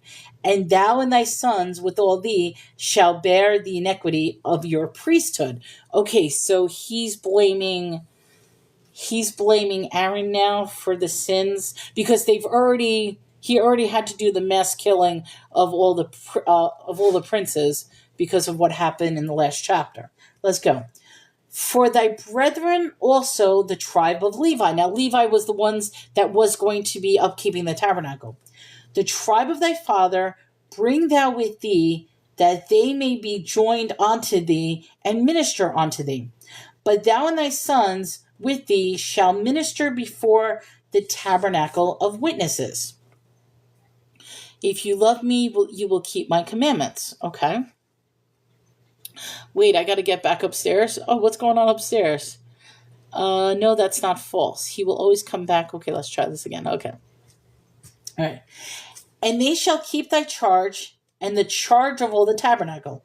Only they shall not come nigh the vessels of the sanctuary and the altar, that neither they nor ye also die. Okay, so wait a minute. They're not going to die? These people are going to live forever? I don't know, let's see. They shall be joined unto thee, and keep the charge of the tabernacle of the congregation for all the service of the tabernacle, and a stranger shall not come nigh into you. Okay, so it's only going to be for the children of Israel, not strangers. Ye shall keep the charge of the sanctuary and the charge of the altar, and there be no wrath any more upon the children of Israel. One second. The charge of the altar. Okay. So now, we could look at it one direction. I gotta say, in one way, keeping charge of the altar is keeping in charge, in control, in order, keeping the discipline, keeping the rules. That's charge. What if we're talking about literal charge? Keeping the charge of the altar. Remember, they had the staffs. They had the little thingamajig. What if we're talking once again energy, light, electricity, keeping the charge of the altar, keeping the power up of the altar? I'm just curious. Hold on, let me go back. A lot of people are saying things. Okay, Jesus is also one who said man was not made for Sabbath. We're grafted into Israel, one for law. His commandments are love God and people. Okay, what did Jesus say his commandment was? Mine says care of the sanctuary. All right, so that's what I'm saying. You could charge, be on top of it, in control of it, caring of the sanctuary. Or, like I said, Could it literally be a charge, electricity, a keep the power up? All the law and prophets hang from these two, that you believe the one the Father sent. Okay, so I'm up to date. That there be no wrath anymore upon the children of Israel. Okay, so is he now promising that he's not going to go into an angry tirade and kill the children of Israel? Because from this point on, he keeps killing the children of Israel and he keeps getting angry. So when he says, you're going to live forever, you're not going to die, strangers are not going to come to the tabernacle, you're going to be in charge of the sanctuary, and there will be no more wrath upon the children of Israel. I'm not going to get angry with the children. The children and you are in charge. You are in charge. See, that's the only word. I mean, like I said, I'm looking at it twofold. Mine says the charge, not in charge, but that's how I looked at it from two ways. Does it simply mean to care for it, or does it literally mean to keep it up and going, electrically speaking? Because technically, remember, I'm having this theory that they're not living on dirt floors. I think there's some sort of electricity going on in here. Yes, that is what's, wait. That what saves us, follow him, surrender him, and command sanctifies? That's what I mean. The children's are your charge like duty. But I'm saying it could be a play on words. Could it be possibly the other way too? All right, let me keep going. And I, behold, I have taken your brethren, the Levites, from among the children of Israel. To you they are given as a gift for the Lord, to do the service of the tabernacle and the congregation. Which, once again, I was questioning, were the Levites, even though they're doing service, are they the slaves to them? Therefore thou and thy sons with these shall keep your priest office for everything of the altar, and within the veil ye shall serve. I have given your priest office unto you as a service of gift, and the strangers that come nigh shall be put to death. Okay, so now he's prophesizing that I'm putting you here, but if a stranger comes in, they're going to be put to death.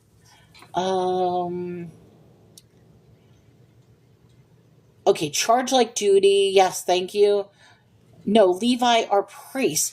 But they were a different group of people, and I almost wanted to say they're not going to be fighting the fight like all the other 12 tribes. They're specifically thrown in service to the tabernacle. But the question is, were they elevated to priests, or were they more like just the servants? Because I almost feel like the Levites would be considered like the altar boys, the caretakers, the monks. I almost wanted to say the Levites were like the monks of the...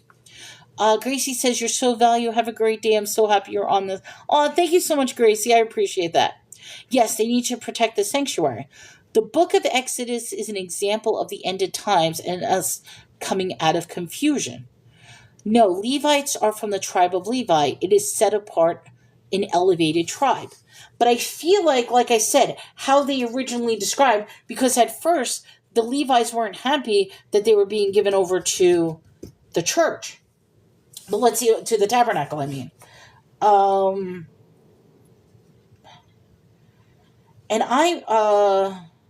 And ye shall come to the charge of the sanctuary and the charge of the altar, that there be no more wrath upon the children of Israel. And I, behold, have taken your brethren, the Levites, from among the children of Israel. To you they are given as a gift for the Lord, to do the service of the tabernacle of the congregation. That's what I mean. It's like, I'm giving these people to you as a gift. It makes me feel like they're slaves, but let me keep going. Therefore thou and thy sons with thee shall keep your priest office for everything of the altar and within the veil, and ye shall serve.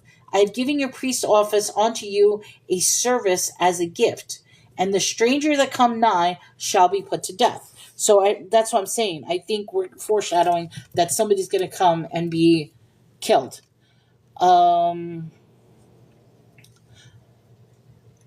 They work in the ministry, okay, and their only job is caring for the sanctuary offerings. Aside from caring for the sanctuaries, I believe their job also is to take it down and put it up, because at this point they're still moving the camp, correct? It's more of a birthright. It's like a family business. Yes, but it's a gift, not slavery. Okay. The Lord had spoke unto Aaron, behold, I have also given thee the charge of mine heave offerings of all the hallowed things of the children of Israel. Unto thee I have given them by reason of the anointing, and to thy sons by an ordinance forever. Hallowed being holy things. This shall be thine of the most holy things, reserved from the fire. Every oblation of theirs, every meat offering of their, every sin offering of their, every trespass offering of their, which they shall render unto me, shall be most holy for thee and for thy sons. Okay, let me keep going.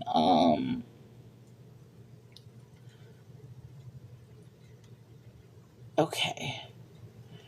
It's a ministry of service. It's more of a birthright, like a family business. Yeah, because they're going to be born into it. That's correct. Yes, but it's not a gift of slavery. You mean tabernacle? Yes, tabernacle. Levite was anointed by God. It is like an honor being chosen by God to care for all this. Absolutely. God trusted his tribe with his presence. In the most holy place shalt thou eat it. Every male shall eat. It shall be holy unto thee. And this is thine, the heave offering of their gift, with all the wave offerings of the children of Israel. I have given unto them, and to thy sons and thy daughters with thee, by a statute forever. Every one that is clean in thy house shall eat of it. Okay, so now interesting. He's giving the Levites the meat. Is he giving other people meat too? Because that's what the camp was complaining about. The camp was complaining, why aren't we getting meat? Why? And that's when he dumped all the quail and it became a quail massacre. But is he denying everybody else access to meat and only giving meat to the Levites? I don't know. I'm curious about that.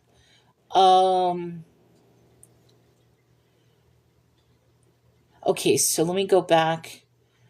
Levi was anointed by God. It's an honor also being chosen by God to care for all this. Absolutely. God trusted that tribe with his presence. And Sarah says, oh, I love the way you explain things. I think this all goes over the rules again for what the Levites are allowed to do. Yeah, absolutely. We're going over the rules. But I'm curious, are they the only ones that are able to have meat, or are other people able to have meat too? All the best of the oil and all the best of the wine and the wheat and the first fruits of them, which they shall offer unto the Lord, them I have given thee. And whatsoever is first ripe in the land, which they shall bring unto the Lord, shall be thine. Every one that is clean in thy house shall eat. Okay, I'm going to pause for a second. If all the people are giving all these offerings, and it's going strictly to the Levites, I'm foreshadowing, I could be totally wrong. Why do I feel like there's going to be an uprising now against the Levites? Because the camp is going to get jealous. There's going to be, why are they getting the meat, the first fruits, the this and that? What about us? That's what I'm seeing. I could be totally wrong, but I'm wondering if that's how the story is going to devolve.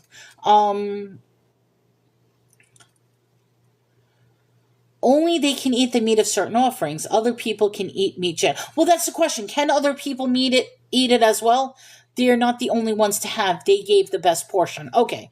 The Levites came from other people as offerings. Okay, so it's not only the Levites. All right, that's what I was worried about, because I was going to say the people were already complaining about not having meat.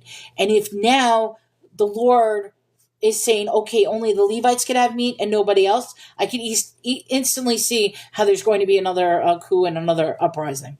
But let's see what happens. So everything devoted in Israel shall be thine. Everything that opened the matrix in all the flesh. Okay, everything that opened the matrix, not the penis, the firstborn. Okay, guys, I know I'm laughing. In all the times when we were talking about opening the matrix, I really thought they were talking about the penis, because they were talking about it in a sexual sense. No, the thing that opens the matrix is the child coming out of the matrix, which is the vagina, birthing canal, womb, uterus, whatever you want to call it. That's what the matrix is. So when the Bible says matrix, has nothing to do with like computer terms or a plane. It literally is the word for uterus, okay, or birthing canal, or whatever you want to call it, vagina. Okay, so everything that opened the matrix in all the flesh, so that's the firstborn child, which they bring unto the Lord, whether it be men or beasts, shall be thine. Nevertheless, the firstborn of man shalt thou surely redeem, and the firstling of unclean beasts shalt thou redeem. Let me see. Only they can have meat of certain offerings, other people. They are not the only ones to have meat. They will get the best portion. The Levites came from other people as well. Other people provided for Levites. They didn't have their own livestock. The people are making so the people are making their offerings. The Levites can enjoy it since they're too busy up and running the tabernacle that they're not unable to have their own livestock. They're unable to have their own farming techniques. So the Lord is saying this portion is yours for you and your sons. Okay, so that makes sense. Thou shalt be redeemed from a month old shalt thou redeem, according to thy estimation, for the money of 5 shekels, after the shekel of the sanctuary, which is 20 gerahs. But the firstling of a cow, or the firstling of a sheep, or the firstling of a goat, thou shalt not redeem. They are holy. Thou shalt sprinkle their blood upon the altar, and shalt burn their fat for the offering made by fire, Lord, for the sweet savor unto the Lord.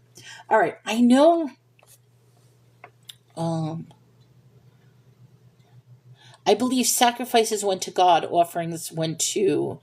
Yeah, that's what it sounds like. Because, if the cow, the firstling, so he segregated. You can have these offerings, but you can't have these sacrifices. So, yes, that is correct. I'm just going to say one thing. That repetition of the sweet savor unto the Lord. I feel like there's so much more significance behind that it's not just a word, sweet savor unto the Lord.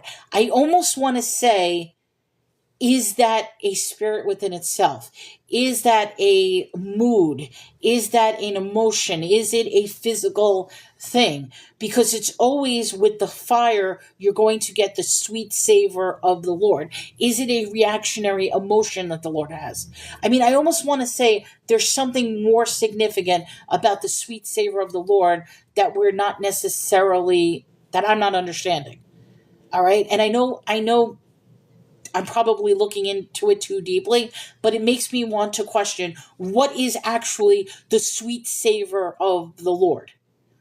So that's a question I have, but it's constantly being repetitive. The flesh of them that shall be mine, and the wave beasts as of right shoulder are thine. All the heave offerings of the holy things which the children of Israel offer unto the Lord have I given thee, and thy sons and daughters with thee by statute forever. It is a covenant of salt forever before the Lord unto thee, to thy seed with thee. Covenant of salt. Covenant of salt.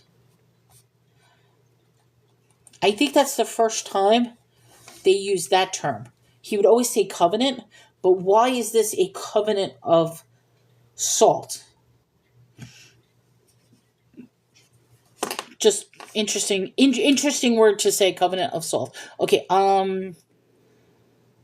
the sweet savor, the sacrifice of the animal, foreshadowing of Jesus. Yeah, it's so repetitive though. And I feel like there's, like I said, there is a more significance to that.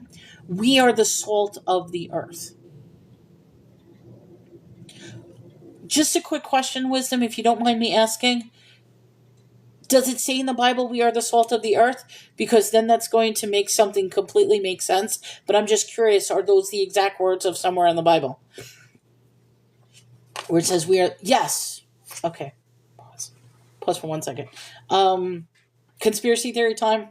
Conspiracy theory. I know people don't like conspiracy theories. Some people love the fact that you could tie it in. But just a conspiracy theory? There is a belief that salt is the derivative of petrified giants. Now, you may crack up laughing and say, that's crazy. That makes no sense. But when you look at salt mines and you start seeing the striations of the mines, it also looks like muscular striations if you were looking at a cadaver. Kind of interesting, kind of weird. So now, if you don't mind me saying, if the Bible is literally saying we are the salt of the earth, is that what happens to our physical forms, whether we be giants or whether we be our size? Do we all eventually turn to salt as opposed to dust? Question. Who knows? A little scary if you think about it, but you could be like, wow, I'm off the mark. But yeah, do a deep dive on Himalayan salt as to why it's pink. And we are salt to begin with. It's symbolic, but I'm also taking it literal. Because here's the thing, and this is the beauty of it. So many times on a spiritual level, people take this symbolically. But what if we literally took the Bible literally? And that's where it can get very, very interesting. We say it's symbolic, but what if it's telling us literally what it is? So that's why, I know I make it confusing, but that's why my mind thinks that way. I think of, okay, it could be this, it could be this, it could be this, it could be this, it could be this. It's up to each and every person to determine what do they feel is right. And I know sometimes I may say things that are completely off the wall, but if the Bible is saying we are the salt of the earth, well, think about it, because there are people who literally say that the salt that we eat, that we consume, are actually from the leftover bodies of giants. We flavor the world through righteousness. Righteousness preserves God's presence. So now we're talking, okay, so flavors. So, because salt is a flavor, a food. Sweet savior, because it's always a sweet savior. I almost want to say we're now getting into all the senses of the Bible. Oh, bro, don't ruin the salt for me. Kaz, go down that rabbit hole about salt. Just go down that rabbit hole. I think your mind will be blown. It's an interesting rabbit hole. All right, let me go on. Where was I? Okay, so chapter 18, let me just go by verse 18. And the flesh of them shall be mine, the wave beasts and the right shoulder are thine. And all the heave offerings are holy things, which the children of Israel... Okay, I read this already. Okay, so chapter 20. And Lord spoke unto Aaron, thou shalt have no inheritance in their land, neither shalt thou have any part among them. I am thy part and thine inheritance among the children of Israel. I am thy part and behold, I have given the children of Levi all the tenth in Israel for inheritance, for their service which they serve, even the service of the tabernacle and congregation. Neither must the children of Israel henceforth come near the tabernacle of the congregation, lest they bear the sin and die. Okay, so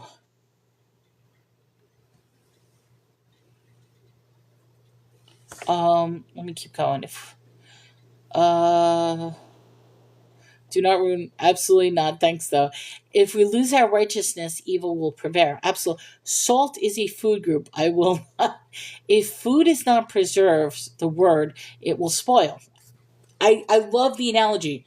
Food being the word. And we're even seeing it now where food is coming into play. So, like I said, you could take the Bible as a symbolic thing. You could take it literally. You could take it historically. You could take it as a book of fantasies. You could take... there's so many different things. But the one thing, and it goes back to, and I know he keeps saying this thing, however you decide to take it, if we could just remove the separating bubbles and come together, there'll always be a center, which will... I know, I'm rambling about my stupid little drawings. I know. I apologize, guys. But it all comes together for me. All right, so now, with this, the inheritance, he's giving this gift to the children of Israel. But now he's saying that from this point on, the children of Israel shall not be able to come into the congregation. If they do, they bear the sin and die. So now he's banning people from coming into the tabernacle? Is that what he's doing?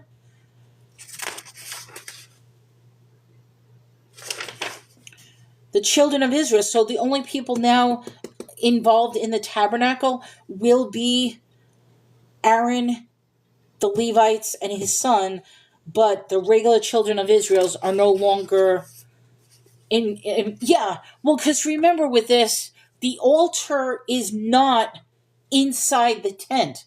The altar is at the door outside of the tabernacle. But the tabernacle on the inside does have the veil and the testimony and the chair. But yeah, so I think they can't go through the threshold because the altar is where they're burning everything. And that's why I was looking at this, because it didn't make sense at first when I thought that the altar was inside, because I'm like, wait a minute, you have this bloodbath where they're spewing blood on everything, but then it was later on determined that the altar is on the outside and that's where the fire pit is, because you're constantly going to be burning things on this altar. So it has to be outside. So they could come to the outside portion. They just can't come inside the tabernacle at all. Okay, this is where only the priest has access to. Absolutely, yes. There's the tabernacle, the tent, and the most holy place. Right, the brazen altar is outside. Okay, yes. The Holy of Holies is only for the priest, which would be on the inside. Got it. Okay, so there's 3 parts to this. I think you got it. There's the tabernacle, the tent, and the most holy name. I almost want to say, if I'm wrong, isn't the tabernacle everything included? I mean, I almost want to say, do they call the tabernacle the tent and... Mine says tent of meeting, where the bread table and the lamps and stuff are. Yes, the tabernacle is the massive enclosure. Okay. I think we got that. Hold on. Let me just... Whoops. I wasn't supposed to exit out of that, but that's all right. All right. We are on chapter 18, verse 23. But the Levites shall do the service of the tabernacle of the congregation, and they shall bear their iniquity. It shall be a statute forever throughout your generations, that among the children of Israel they have no inheritance. So now, if I may, he's giving an inheritance to Levi, Aaron, and his sons, but from this point on, nobody else gets an inheritance. So he is, once again, forgive me, punishing everybody for the sins of a few. Am I wrong? Am I right? I don't know.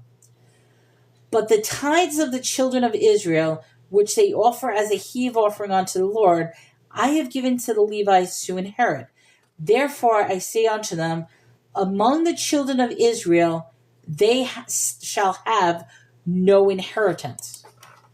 And the Lord spoke unto Moses, saying, thus speak unto the Levites, and say unto them, when you take the children of Israel with tithes, which I have given to you from there for your inheritance, then ye shall offer up a heave offering to the Lord, even 1/10 part of the tithe.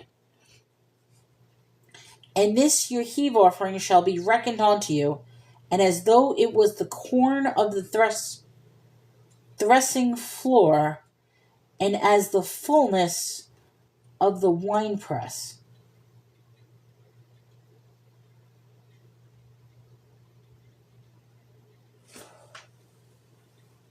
I gotta make a correlation to something. But let me just see if anybody. Okay, tabernacle as a whole. The Levites don't have land. They get the tithe of the people.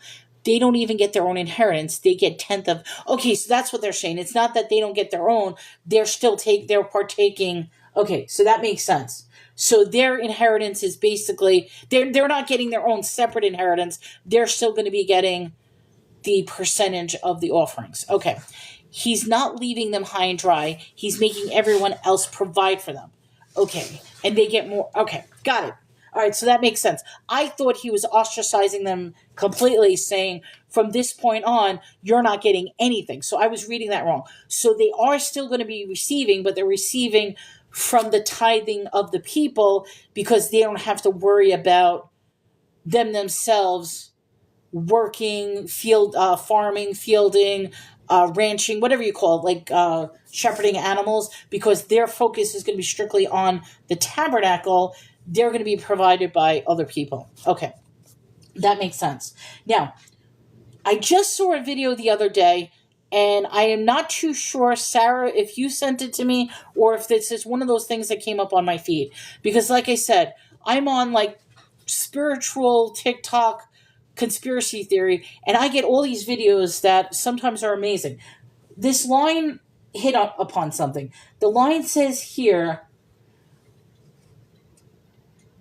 "And this your heave offering shall be reckoned unto you as though it were the corn of the threshing floor." Okay, the corn of the threshing floor. I am curious. Chapter 27. That's chapter 27. I just want to see what the rest of the books say, because the corn of the threshing floor means something from a video I just saw. But I just want to see what it says. So we're on Numbers 18:27. Numbers 18:27.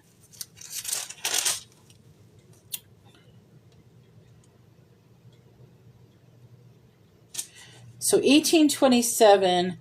Your offering shall be reckoned to you as though it were the grain of the threshing floor. 27. The Lord will consider you the first of the harvest offering to him of grain and wine, as though it were your own property. Okay, so that's a completely different. Your offering will be reckoning to you as grain from the threshing floor, or the juice of the winepress. Okay, and then this says the same thing. Your offering shall be, if you were the... Okay.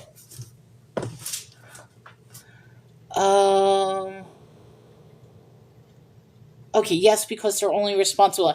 All right, so I'm going to... Another theory, and I just want to see how it ties into this. I actually saw a weird theory in regards to corn and maize. And what it was is, how is it that they have such strong building blocks from ancient sculptures and they don't know what the ingredient of concrete is? Like, how is it that they had this special mixture of concrete that made these ancient buildings last so long, and we can't mimic that style of concrete now? And somebody made mention the fact that there are pyramids made in South America, Mexico, stuff like that, that are made from maize, from corn. But corn being different than maize, but maize. They would chop down the maize, turn it into a powder, ignite the powder, mix it with use the corn husk and everything like that. So they were saying that corn was never meant to be consumed by humans, because if you notice, corn is undigestible.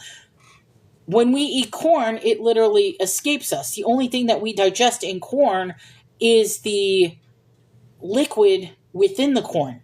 Everything else is undigestible, and we literally expel it from our bodies.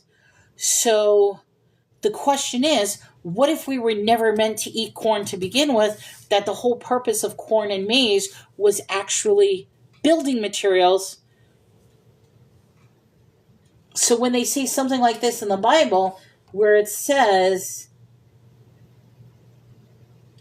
on 27, this is your heave offering shall be reckoned unto you as though it were the corn of the threshing floor and the fullness of the winepress. It just makes me think, were they never supposed to eat corn, that the corn was supposed to be the floor, was supposed to be the building material, was supposed to be the concrete? I mean, I know that sounds weird, but I don't know why I saw that video the other day, and now this is saying the corn of the threshing floor. All right, I'm going to keep going, but that's just something to think about when it comes to corn. Plus, at this point, if I'm not mistaken, this is the only time corn has been mentioned. I don't remember ever reading about corn, so let me keep going. Thus ye shall also offer a heave offering unto the Lord of all your tithes, which ye give the children of Israel, and ye shall therefore have the Lord's heave offering unto Aaron. Out of all your gifts ye shall offer every heave offering of the Lord, and the best thereof, even the hollow part thereof. Therefore thou shalt say unto them, when you have heaved the best from them, then it shall be counted unto the Levites in increase the threshing floor, and the increase of the winepress. And ye shall eat it in every place, and ye in your households, for it is your reward for your service in the tabernacle of the congregation. And ye shall bear no sins by reason of it, when ye have heaved it from the best of it. Neither shall ye pollute the holy things of the children of ye, lest ye die. Okay, so once again, he's threatening. If you don't do this, you are going to die. If the children of Israel come to the door and come in, they are going to die. So, he's still giving these rules that are going to have a punishment of death. Threshing floor extends beyond its agricultural function. It symbolizes purification and judgment. Okay.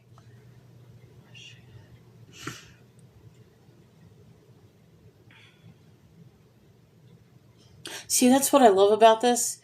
It's principle, not threats. So basically, yeah, follow my rules, follow my commandments, follow the laws that I give you, or else die.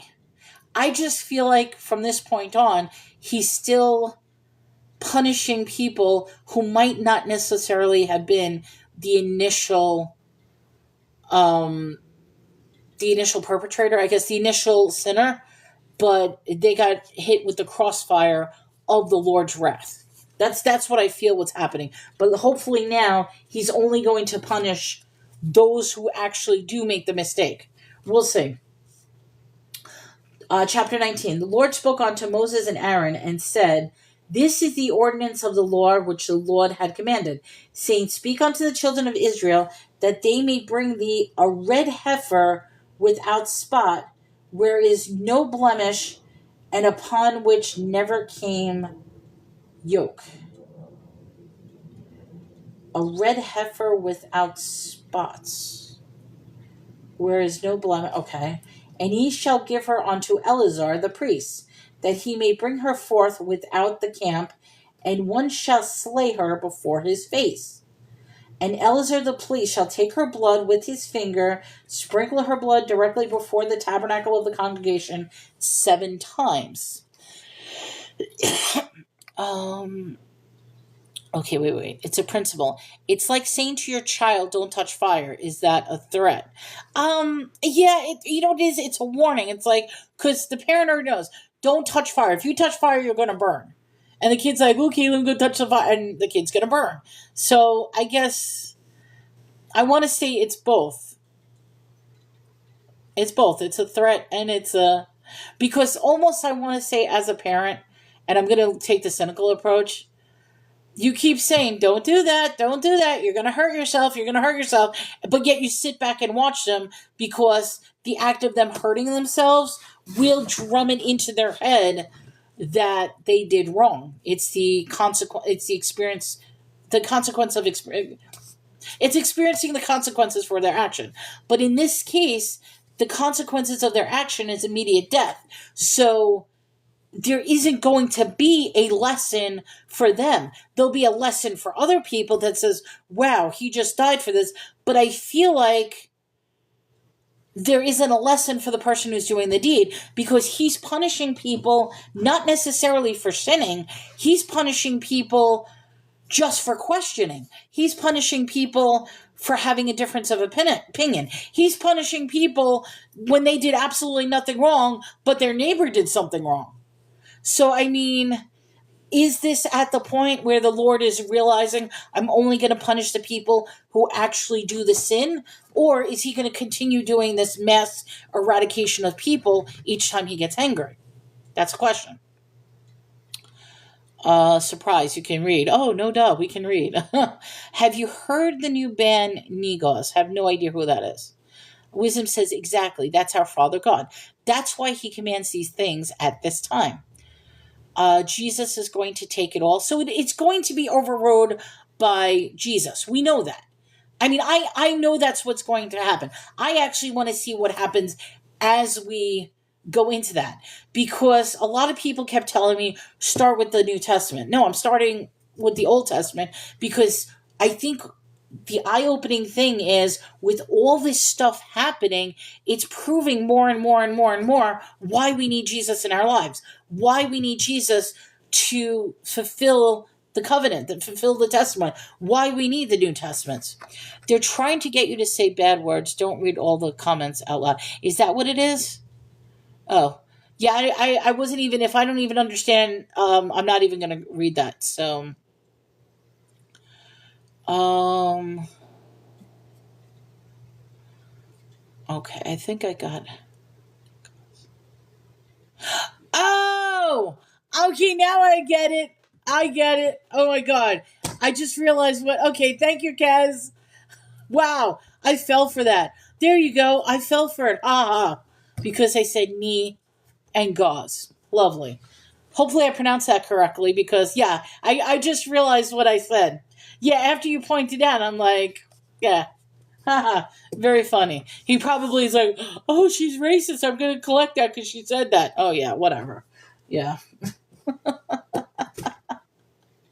People are so stupid. I'm sorry, guys. And I didn't mean to offend everybody, but thank you. I didn't realize, because I'm trying to, yeah. All right, so where was I? All right, so the priest shall take cedar wood and hyssop and scarlet and cast it into the midst of the burning heifer.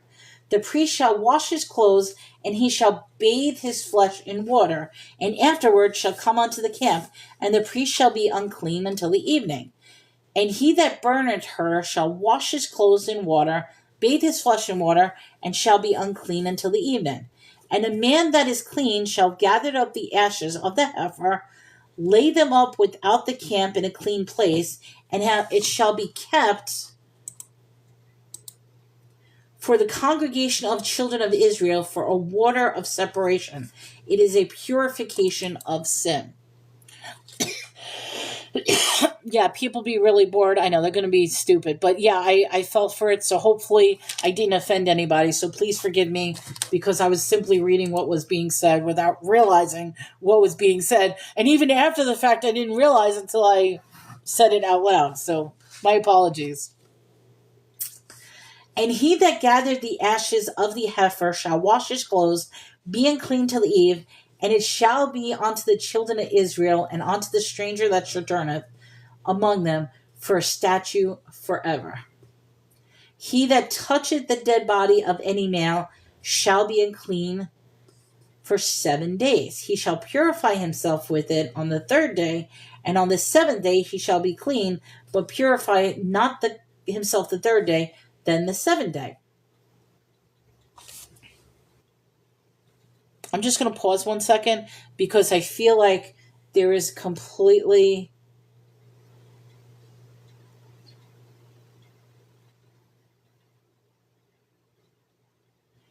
I feel like because we were just talking about them killing the heifer, the red heifer, spotless. And then all of a sudden, immediately, we're getting into the conversation about touching a dead body of a man. So I want to see, where does that come into play?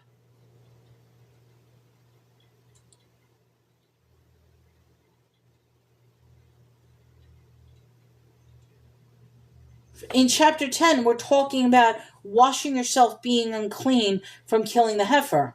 Now it says, he that toucheth the dead body of any man shall be unclean for 7 days. I almost want to say, why are they putting that in?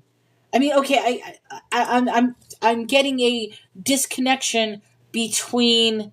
I mean, I know that's the rules, because he even had these rules when we were talking about the leopard chapter, and how we deal with the dead bodies with the leopards, and how we bury with leprosy. But it's like, why are we talking about killing a heifer, and now all of a sudden we're talking about dead bodies. All right, unless it's just once again a repetition of what the rules are with cleanliness versus uncleaning. Okay, but here goes. He shall purify himself with it on the third day, and the seventh day he shall be clean. But if he purifies himself not on the third day, then the seventh day he shall not be clean. Whosoever toucheth the dead body of any man that is dead, and purify not himself, defile the tabernacle of the Lord. And the soul shall be cut off from Israel, because the water of separation was not sprinkled upon him, and he shall be clean. His cleanliness is yet upon him. Okay, pause. All right, so my first question is, once again, I have the word soul. I know in other versions, every time we have the word soul, we are talking about either a person or an individual. But my question is, what if we literally are talking about the soul? Because what it says, that soul shall be cut off from Israel, because the water of separation was not sprinkled among him. He shall be unclean. Okay, tying two in. Water of separation. So is there a correlation behind, if you have a soul within your body, you need water of separation to separate your soul from the dead to ascending into heaven? That is a question. I don't know. I'm implying things because I think this is important, because we still at this point have no idea what happens to the soul, what happens when you die. It has not been defined yet in the Bible. So now we're talking about when somebody dies, if they are not sprinkled with the water of separation, then they're going to be unclean. They're not going to be clean. So my question is okay, what is the significance behind the water of separation? What are they talking about here as far as the soul? Is anybody on the same page on that? I'm just curious. Hold on, guys. I've just got to do something real quick. Sorry.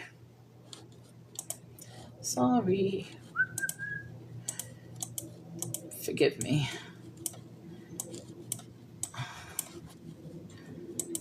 Okay.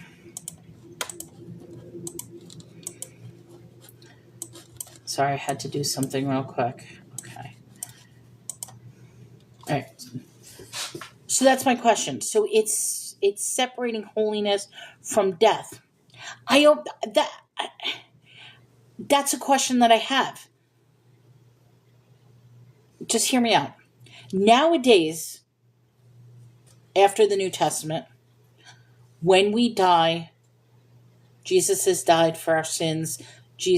So when we die, our soul will separate and go to heaven, potentially go to hell, potentially go someplace. That's my understanding of it nowadays. Back then, was that necessarily the case? Because like I said, at this point, there hasn't necessarily been a definition of what happens to your soul. We could just be the assumption that, like I said, the past is the present is the past, that's what happened. They died. What if in order for their soul to separate, they needed this special water, the water of separation, to ascend to the Lord? And if they're not giving that water of separation, then their body is unclean. So as a result, their soul will never get to the Lord, will never get to God. Could I potentially be on the right track? Or am I so far off the mark? I don't know. But it makes me wonder, why would it be unclean? They need to make their sacrifice. It's separating holiness from death to approach God's presence. They need to make their sacrifice. Correct. So they need to make their sacrifice. I don't know. I feel like, and I know I could be wrong, I feel like there's so much more symbolism and missed information that I'm reading in this, because I feel like this is a very, very important message, but I'm not understanding the message. This is the law. When a man dieth in a tent, and all come into the tent, and all that is in the tent shall be unclean for 7 days. Every open vessel which has no covering upon it is unclean. And whosoever toucheth one that is slain with a sword in the open fields, or dead body, or a bone of a man, or grave, shall be unclean for 7 days. And for the unclean person, they shall take of them the ashes and the burnt heifer of purification for sin. Hold on one second, guys.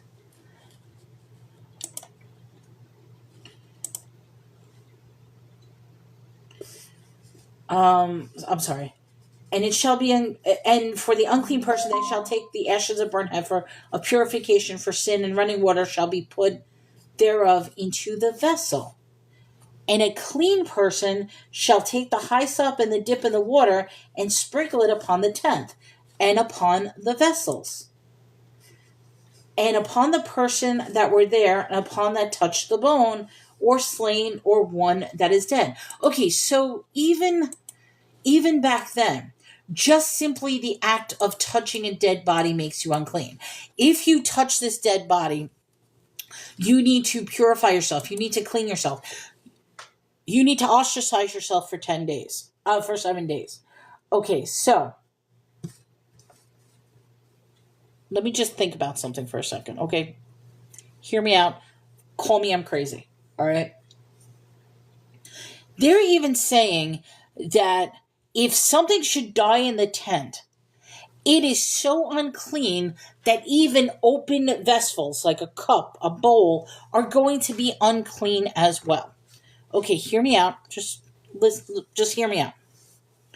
What if there was some sort of energy, physical nature, light, radiation, frequency? What if that is something that's in the soul, that's in the body? So at the point that the person dies, it starts radiating whatever it is that's in it. So if I die in a tent, whatever's coming out of my body is going to now be toxic amongst the things around us. The open containers, the cups, whatever's spewing out of my body is now contaminating the cups, is now contaminating this, contaminating that. I'm overthinking. I know I'm overthinking, but just hear me out. Just hear me out.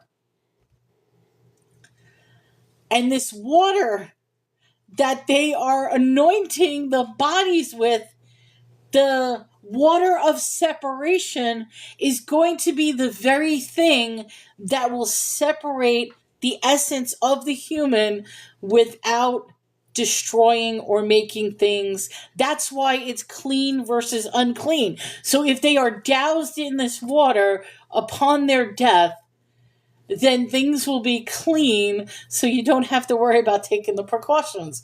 But if you poke them and start touching them, everything's going to be dirty because they haven't gone through the right practice. All right, so I'm thinking, okay, hold on. I'm going back to the idea of radiation poisoning. I'm sorry. I shouldn't. I'm trying to put this in modern terms, and everybody's thinking, what is this girl thinking? But seriously, I'm trying to think about this, because let's just go back, because remember, the Lord is actually there. He's not in there in the head. He's not in there spiritually. In other words, he's not just a thought process of being in this. He is actually there. But in order for him to be there among them, They have to have the veil. They have to have the anointing oil. They have to have the frequency of the curtains. They have to have all these precautions against the Lord being there. He's warning that if strangers come in, they're going to instantly die. If you do the different incense, you're going to instantly die. He's warning you, that's saying all these things are going to happen to you and you're going to die if you don't listen to my instructions. Now he's saying we have these dead bodies. You gotta, if you touch them, you're going to, you'll be unclean. What if that's the thing? What if these people were like, and I'm not understanding, but I'm just throwing out some terms. What if they were like radioactive bodies and they needed to be cleansed? Because if you don't clean them, they will hurt the living. What if that's what the soul was originally, that just the escape of the soul from the body used to be toxic? I know. I'm not trying to make fun. I'm trying to make sense. And I know this sounds weird, but just think about it. Like, I feel like there's more significance than what is being told to us. Okay, the word is cleansing. And the concept of how awfully complicated it was back then and how easy it is now. Jesus says now, let the dead bury. Oh, interesting. Let the dead bury the dead. So does that mean people who are already dead and unclean are able to bury dead because they won't get affected by whatever the cause of the dead is? I don't know. I think I'm onto something, but maybe I'm completely off. I think it's more sin, death versus cleansing of James. I'm overthinking too much. I'm sorry. Sin infects everything in your life, and Jesus is the cleansing water. Okay. So now remember, guys, and please forgive me. This, to me, this is a fascinating conversation. I'm taking things literally at this moment, which is being corrected by saying it's not literal, it is spiritual. But then there are other times where I'll take things as spiritual and then it's meant to be literal. And I find that, I find it a little funny because I said to Chris something, and let the spiritual living live on. I think he meant when he said that was, don't look back at your past, follow me. Let the spiritually dead bury the spirit. Okay, so spiritually dead we're talking about. Okay. I think I find it interesting, and I posed this question for Chris. And he just shook his head like couldn't answer. And I almost want to pose this question to you guys as well, but you don't have to answer it because I think it's more of an internal question. And my question is, how is it so easy to believe in Jesus, to believe in God, why is it so easy to have faith and believe in that? But then when evidence is proven that agrees with what things are being said in the Bible, and I could show evidence, instantly it's completely saying that it's not true. Now you see, because of faith. The reason that I ask is because I say to Chris, how could you not believe the earth is not flat? Because he's like, the earth is round. I says, I know, but you believe so strongly in Jesus. You believe so strongly in God, the Lord. And he's like, yes. I says, so then you believe in the Bible? He's like, yes. I says, okay. So the Bible shows in many instances that the world would be flat then. And he's like, you're manipulating the Bible. And I'm like, but that's where I get confused.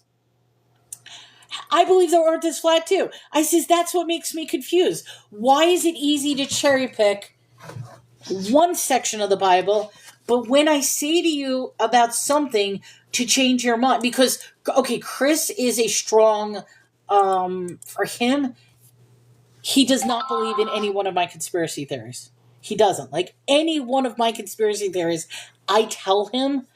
The only one he's questioning, and even that he doesn't even question, is the moon landing. Because he still says, yes, the moon landing happened. And I'm like, that one to me, I don't know how you could believe that the moon landing happened. But he's starting to be like, okay, maybe you're saying a couple of things, but yeah, we went to the moon. We still go to the moon. And I'm just shaking my head. I'm like, no. But so I say to him, how is it so easy to believe and have faith in Jesus? But then when I start pointing out other things that the Bible that you believe in is justifying over science, and you still don't believe it. So, okay. People cherry pick certain scriptures to prove their own agenda a lot, not you specifically. And Kaz, that's what I've been saying all this time. I said this from the beginning. No matter what your agenda is, no matter what group of it, even the famous 3-letter hate group can point to the Bible and say how this justifies their beliefs. I think it's disgusting. The atheists can turn to the Bible and prove how they're correct. LGBTQ can turn to it and say how this is. I mean, no matter what belief system you're in, and that goes in line with this stupid little graph I did, is the fact that even if they're on the outside pointing in and laughing at all these other circles saying, haha, we don't believe you, you think you're fake, you're this and that, they're still part of the whole thing looking at the center.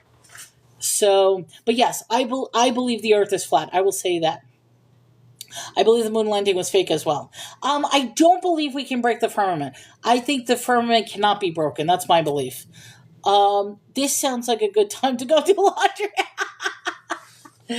You're like, no, I'm not going to listen to this. I'm going to do laundry. Let me go put it. I'm sorry, Kez. I'm going into one of my rants, aren't I? He's like, no. Hold on 1 second. I got to look at something. Okay, we're done. All right. It's all about understanding. You have to take the entire thing, not just one verse and one passage. The Bible interprets itself. I mean, we can't. Okay, we can't break. Okay, that's my belief because I believe that's. I mean, the Bible literally said that's what caused Noah's flood. Was he opened up the heavens from that separated the sky from above and the water below, and that's what brought in. So he opened up the firmament. Okay.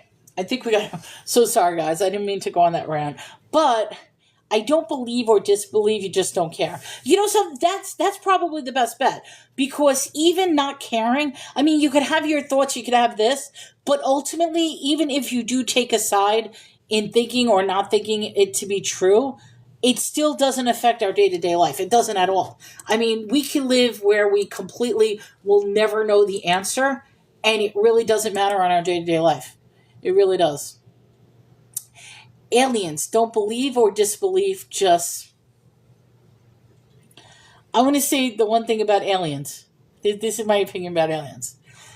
If we go through modern science on how vast and big they say the universe is and all that stuff, then to me it's almost impossible not for there to be aliens. However, my take on aliens is not that they are aliens, that they are just different species, different types, because remember, God made us in the image of Him. Who's to say that other gods did not create beings in their image? Doesn't mean that they're the supreme overall creator, but in the generations of creation, isn't it possible that other gods may have made things in their image? I think aliens are demons. Either we are alone in the universe or not. Either idea. Exactly. Both ideas are completely. Aliens are considered strangers being and not from God. I believe ghosts are demons. Same. Like I said, I mean, I will say this. I do believe in demons. Absolutely. I could see demons in people. I'm sorry. When people tell me that I have a demon, that bothers me, but I could see demons in other people. When I look at people's eyes, when I look at their auras, when I look at their attitudes, I can point out and say something is wrong. Hollywood right now, I will flat out say it, there is something evil and demonic. It's like the next generations of pop culture and movie stars, each and every one of them have a demon within them. I am sorry. I can't even tolerate or actually watch certain stars because just looking at their persona bothers me so much. It so bothers me. And you know something? Okay. I feel like I'm going to be in trouble for this, or I'm going to be completely blasphemous for saying this. And I think I have to be very, very careful. Actually, I probably shouldn't say it. I shouldn't say this. But I saw a video recently, I'm just going to say of a person that originally never had these characteristics.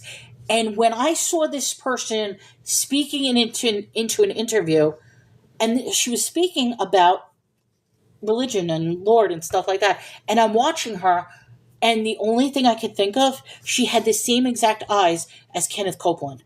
And I'm sorry, Kenneth Copeland to me, he's a demon. I look at him, I look and I see a lizard person. How he opens his mouth, his eyes, his passion, even the way he does things with his tongue when he talks, I'm like, he's a lizard man. I'm sorry. Okay, let me go back. I'm missing Melanie. It sounds like you may have the gift of discernment. Okay, I don't know what that means. Gift of discernment? I had to look that up.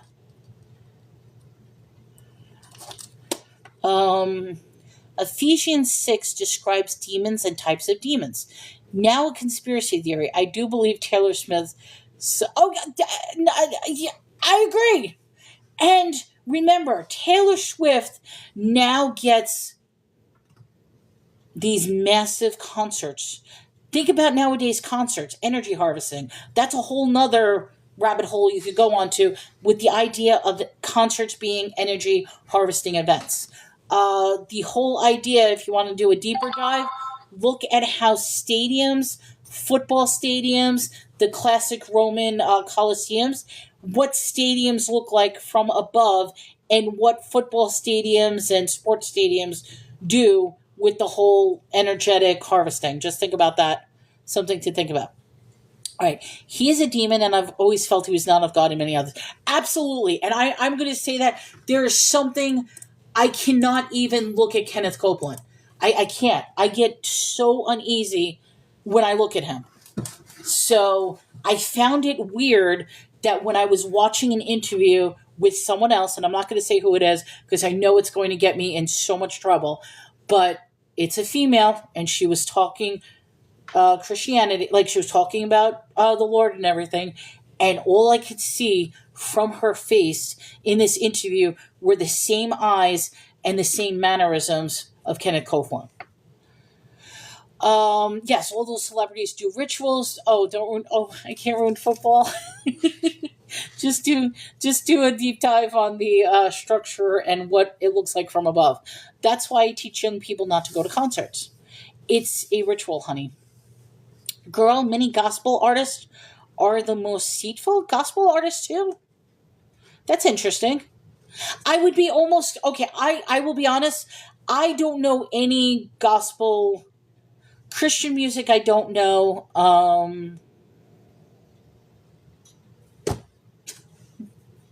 I have a block every time we talk about it. We just... Caveman? No, not Caveman. Who's the one that we were just talking about? The one that Caveman. I want to say his name's Caveman, but his name Cartman. Caveman.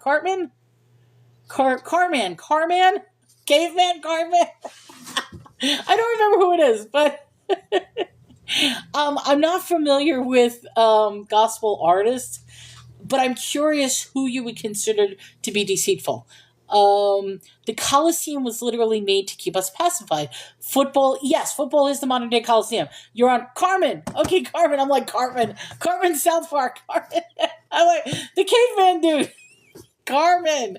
I don't know why I can't remember his name. Every time we make reference, and I mean his Kirk. Okay, I actually know Kirk Franklin, which is surprising. I actually know that name. So Kirk Franklin is deceitful? I was just curious. I've never heard of Yolanda Adams, but I have heard of Kirk Franklin before. I went to a Christian thing at our arena once, so full it overflowed outside, and the presence of God was so strong you could physically feel it. Okay, see, I have seen some of those videos that pop up where they have these big events. And like I said, I remember going as a child.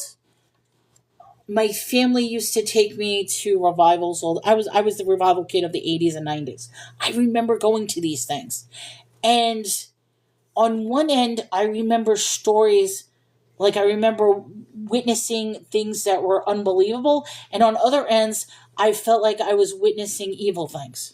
So, very weird experience, especially as a child. It is. Um, Not all concert gatherings. No, not all of them are. I think there's one that they're talking about right now recently. I don't remember the artist's name, but he did a performance in the Sphere. And I almost want to say anybody who does a performance in the Las Vegas Sphere, that whole thing creeps me out. The idea that it's all LED, it's a dome, it's round. It's almost as if, I mean, I probably could go a rant on this. That alone is an enclosed dome of evilness. I don't know. But there was a recent concert just now from this unknown person who basically had a demonic concert, and now they're all talking about him. I can't even tell you what name, what genre of music, or whatnot. But to me, he was an absolute nobody that's now becoming somebody simply because he had this demonic concert. Okay, so God was so strong. Not all concerts are bad. It's all about intent. Absolutely. Some are bad. Some are actually legit people of God. You will never convince me that casting crowns is not legit. Concerts are altars and idol worship. Travis Scott, he had a portal. Wait, isn't Travis Scott, no, that's Kelsey. I was going to say, isn't Travis Scott, Taylor Swift? No, but I think I'm getting my names. That might have been Travis Scott. I almost want to look this stuff up. But like I said, recently, it was some weird concert recently that everybody was getting. It might have been Travis Scott. I don't know. But yes, concerts and altars are idol worship. It's the who you were talking about. There was a okay, so that's what it. Okay, Travis Scott. Okay, thank you. It yeah. I was just listening to that. Here's the whole other thing. He was so good till he got with. Okay, so wait a minute. Travis Scott is with Taylor Swift. Wait.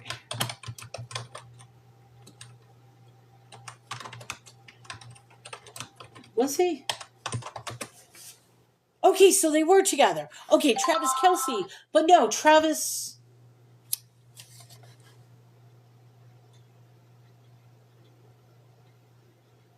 Okay, Travis Kelsey is the one with Taylor Swift. But it says Travis Scott wants to work with Taylor Swift, but they were never in a relationship. Okay, I was getting the Travis names confused. Sorry about that, guys. um. Okay, so Travis Scott. That's why I said I've never heard who Travis Scott was. He had a demonic portal at his concert. That was the whole thing at the dome in Las Vegas. Okay, you got yeah. Travis Kelsey is the one with Taylor Swift. I just got two different people. Okay, I got confused for a second, guys. Sorry. I heard the name Travis. I'm like, wait a minute, is it Travis with Taylor Swift? No, Travis Kelsey is with Taylor Swift. That's another thing. I don't follow football at all. So, football, country music, Christian music, clueless, completely clueless. So so a lot of times when I get these rare, I'm like, I don't know who they are. But is Travis Scott country? No, Travis Scott is a rapper. Okay, I don't really know about rapping either. So, all right, whatever. It's whatever. All right. I think I'm all over. My mind is all over the place. I need to focus on something. What are we focusing on? Okay, so. Oh, did we? Oh, we finished this. Because we're talking about the water of separation. I was on chapter 19, verse 20. There's only two more chapters. And it shall be perpetual statute unto them, that he that sprinkled the water of separation shall wash his clothes, and he that toucheth the water of separation shall be unclean until even. Whatsoever unclean person shall be unclean, and the soul that toucheth it shall be unclean. Okay, I'm going to stop here. Chapter 20 will be the next one. But here's the thing. You know who else is not country? Beyonce. Wait. Beyonce did that crazy country album, and I think they laughed at her at the CMA and got rid of her. I will say this: Beyonce is a demon. Beyonce is full. She is like the ringleader of demons. I mean, I don't care what anybody says. I do not like Beyonce. I look at her, I see demons. I listen to her. Her music screeches in my ears. And I mean, I want to know what happened to her because, okay, when she was in Destiny's Child, it was amazing. She was uplifting, she was empowering. And then as soon as she left Destiny's Child and went our way, it was like she made a deal with every single demon that you could think of. And now she's like the ringleader of it. Let me keep going. I'm sorry. So there is a spirit behind being famous. They conjure certain spirits to attack. Absolutely, Wisdom Seeker. And I mean, they often make reference, and I'm getting his name confused. He was an old blues singer back in the past that he made a deal with the devil, and he did Crossroads. And the whole idea was he made a jazz, and he became one of the biggest jazz players. I can't think of his name. But I almost want to say that's what happens with famous people. They make this deal with the demonic forces, and the catch is, yes, they will have fame and fortune, but at the price of it, they have to harvest energy and souls and devotion,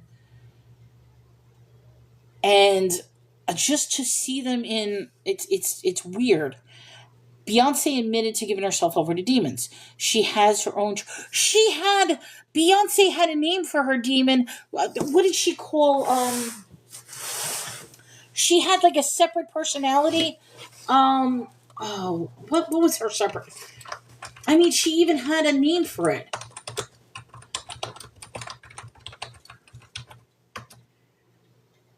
I just want to see.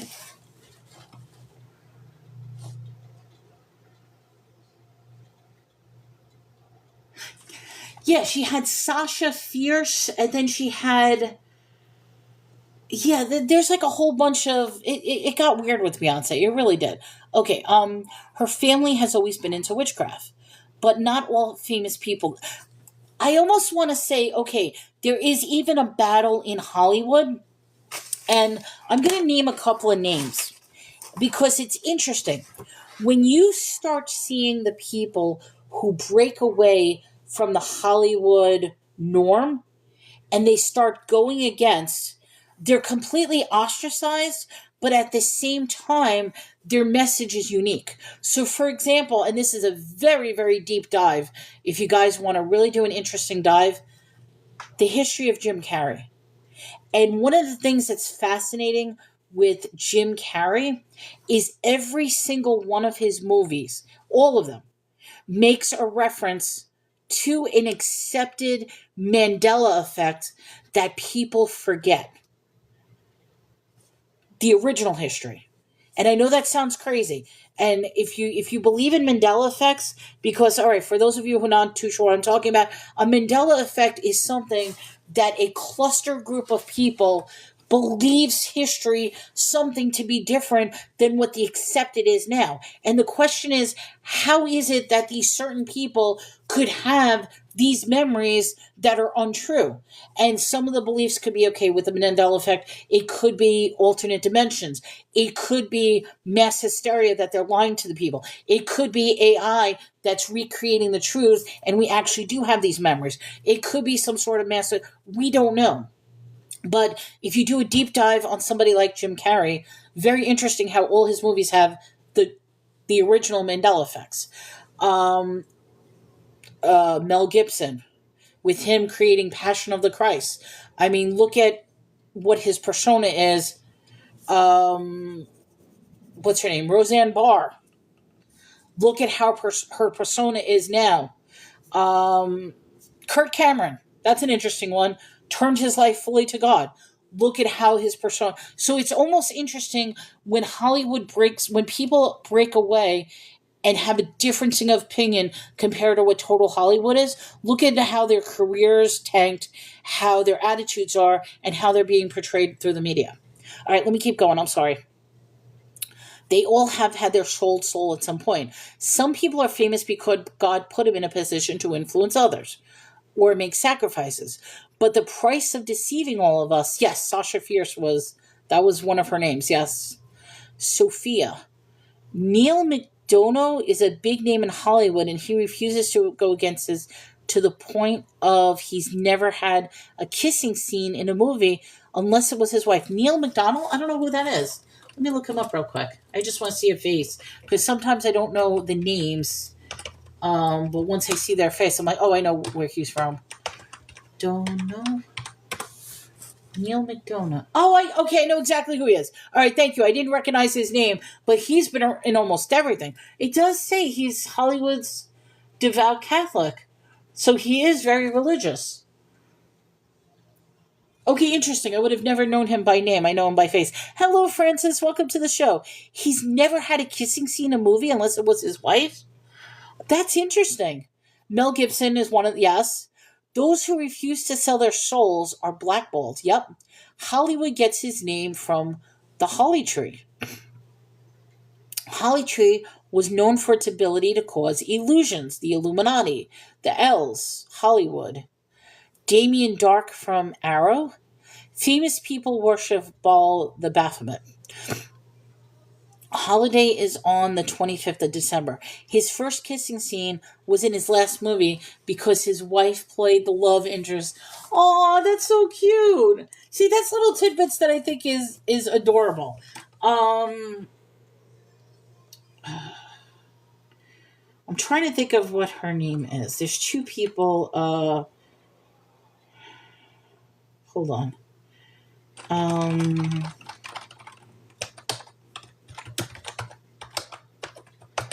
I want to look up something and I can't think of. No, that's okay. Hold on. There are good famous people.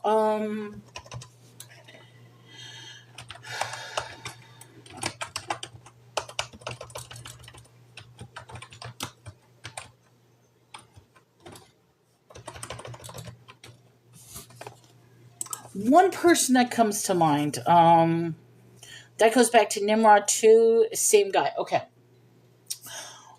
One person that comes to mind, there's two people. One is an Italian designer, the other one is the artist. I can't think of the Italian designer. I'm going to look her up in a minute. But Marina Abramovich, she is an artist. If you want to do a deep dive on an evil person, she's one of them. The other one, I can't think of her name. She's an Italian designer with black fingers. I can't think of her name. Hold on. Michelle Lamy. Okay, two people, if you guys just want to be scared out of your minds, and I don't care what you tell me, both of these people to me are just completely demons. I don't know if they are the demon heads themselves or are so consumed by, but if you want to do a really weird dive, Michelle Lamy or Maria Abramovich. Okay? And I probably shouldn't even give them a credit or anything. But the two of them, when you see who they are and what they represent and the things they say and the art that they portray and the circle of friends that they have, because these people are always among the highest, like they're always going to be at your high events, your Met Galas, your this and that. And it's so creepy as to, yes, Balenciaga, perfect. I mean, and even Balenciaga, the whole looking at their product line, looking at their shows, how they advertise. Balenciaga is just outright evil. It really is. And I don't understand how people worship this stuff. You know what I mean? I don't understand how it gets worshipped and how it's so strong, which makes me wonder. And I mean, I know this is religion actually getting lost because demonic forces are just way too strong on earth because they don't know that they're worshiping it. And there's this belief people don't know and what did I say? I said something. Okay, so my live is currently being restricted. I got my red. I'm like, what did I just say that was bad? I guess I was talking, you know what, I used the keywords I shouldn't say, but obviously whatever I said in my live just now was bad. Oh, I'm talking about the bread. Speaking of the truth, I just got the big error box that says you're being restricted. So right now it's not considered a restriction against, but I'm for the next 10 minutes I can't be searched out in my live. So wait, I guess because I used a brand name and because I used two people. Oh my god. That's hilarious. I know, for speaking the truth. Uh I it's interesting though. I almost wonder, when talking about this, a girl used to get restricted for saying a name of a candy bar? Possibly. I almost wonder though, in talking about this, asking questions and making statements such as what we said that this brand means this, is it giving power to those forces? I'm curious. Is just the idea that because we're discussing it, are they generating power because it's on our minds? So that's question number one. I mean, when it comes to demons, is it best to ignore it and acknowledge that it's nowhere? I get a lot of people will say they rebuke, and I'll be honest, I'm still iffy about what the concept of rebuking is, and maybe it's just because I don't understand the word, but a lot of times Christian will be like, I rebuke you in the name of Jesus Christ. I will rebuke. And it's like, is that what that command is like, I'm not going to acknowledge you, I'm not going to give you power, I'm not going to let your demonic force try to impose on me? The candy bar with the right or left said the name, and the only one I can think is Twix. Like, can I the Twix bar? I don't know. Those forces don't stand a chance. Oh, I can't say that. Those forces can't stand a chance against the one true Almighty God. Ignore, no, but don't have them power. They don't have any power over anyone covered by Jesus. All right, so that's the whole idea when they rebuke.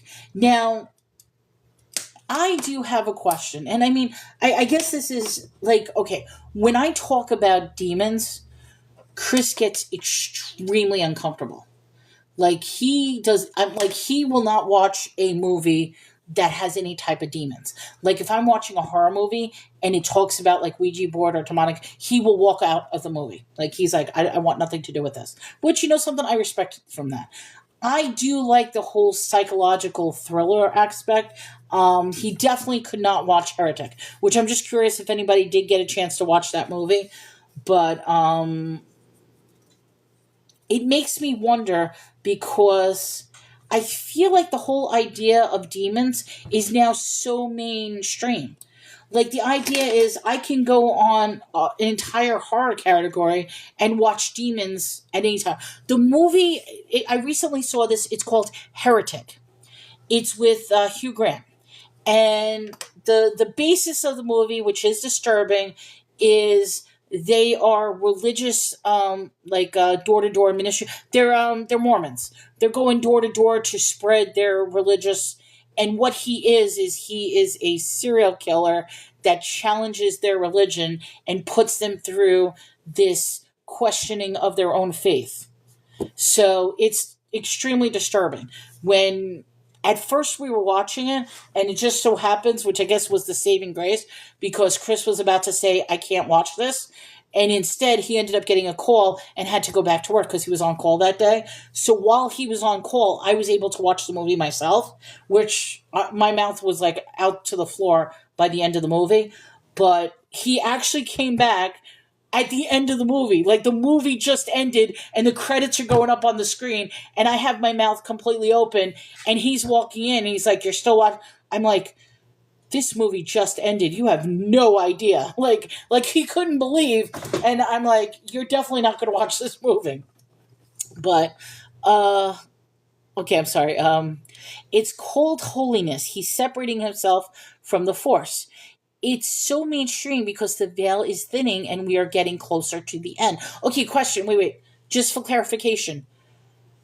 When you say the veil is thinning, are we talking about the veil over the covenant, the ark of the testimony?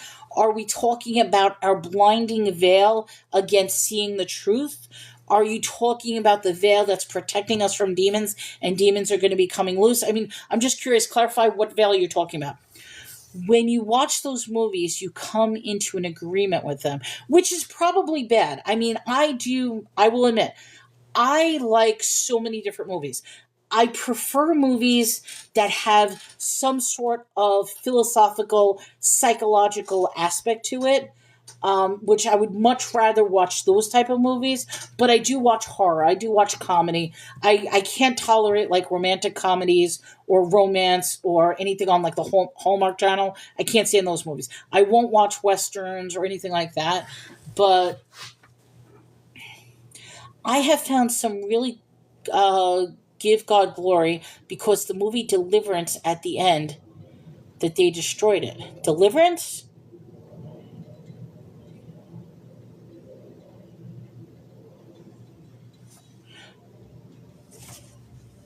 Are we talking about Deliverance with the out in the hillbilly where the guys with the piggies? I'm just curious. Or are we talking about a religious movie that I don't know about?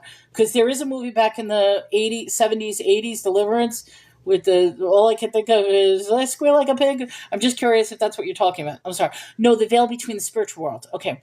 The veil between physical and spiritual. All right, so that's what's being released. You put Sandra Bullock in a movie and I will watch it. Um Bird Box. Did you see that one? That was an interesting one. That was an interesting. The Bird Box. Same. So you like Sandra Bullock? Okay. Um, yeah, that was weird. A true story, Deliverance. Okay, so not the same Deliverance. Okay, all right. So wait. A true story, Deliverance. Let me look. Because I'm sorry, Wisdom. But if you were talking about the Deliverance from the night, I'm gonna be like, what does that have to do with this? Okay, let me see what you're talking about. Deliverance, true story. Okay, Deliverance is inspired by the real life haunting of Latoya Amos and her family who experienced terrifying paranormal events in Gary, India. Okay, so see, I would be interested in watching something like this. But what were you saying in regards to Deliverance? Are you saying like don't watch something like that? Or I have found some to give really God glory because that movie Deliverance at the end that destroyed it. Okay, just clarify your stance on Deliverance. Are you saying that it's a good movie to watch, or are you saying don't watch it? You're saying watch it. Okay, watch it. When you can see the truth, the lies aren't interesting anymore. They calcify our pineal gland, which is our connection to the source. Okay. Okay, so yes. So my warning, guys, when you look up the movie, there's two movies. There's Deliverance, which is the story of the haunting of Latoya. That is different than the 1970s movie Deliverance that I was talking about. So just warning when you look up Deliverance. Okay. All right, sorry. There is a ton of Christian themed movies that are really good. The War Room, Fireproof. Fire. Hold on, Kaz. It's funny. Hold on. Hold on. Hold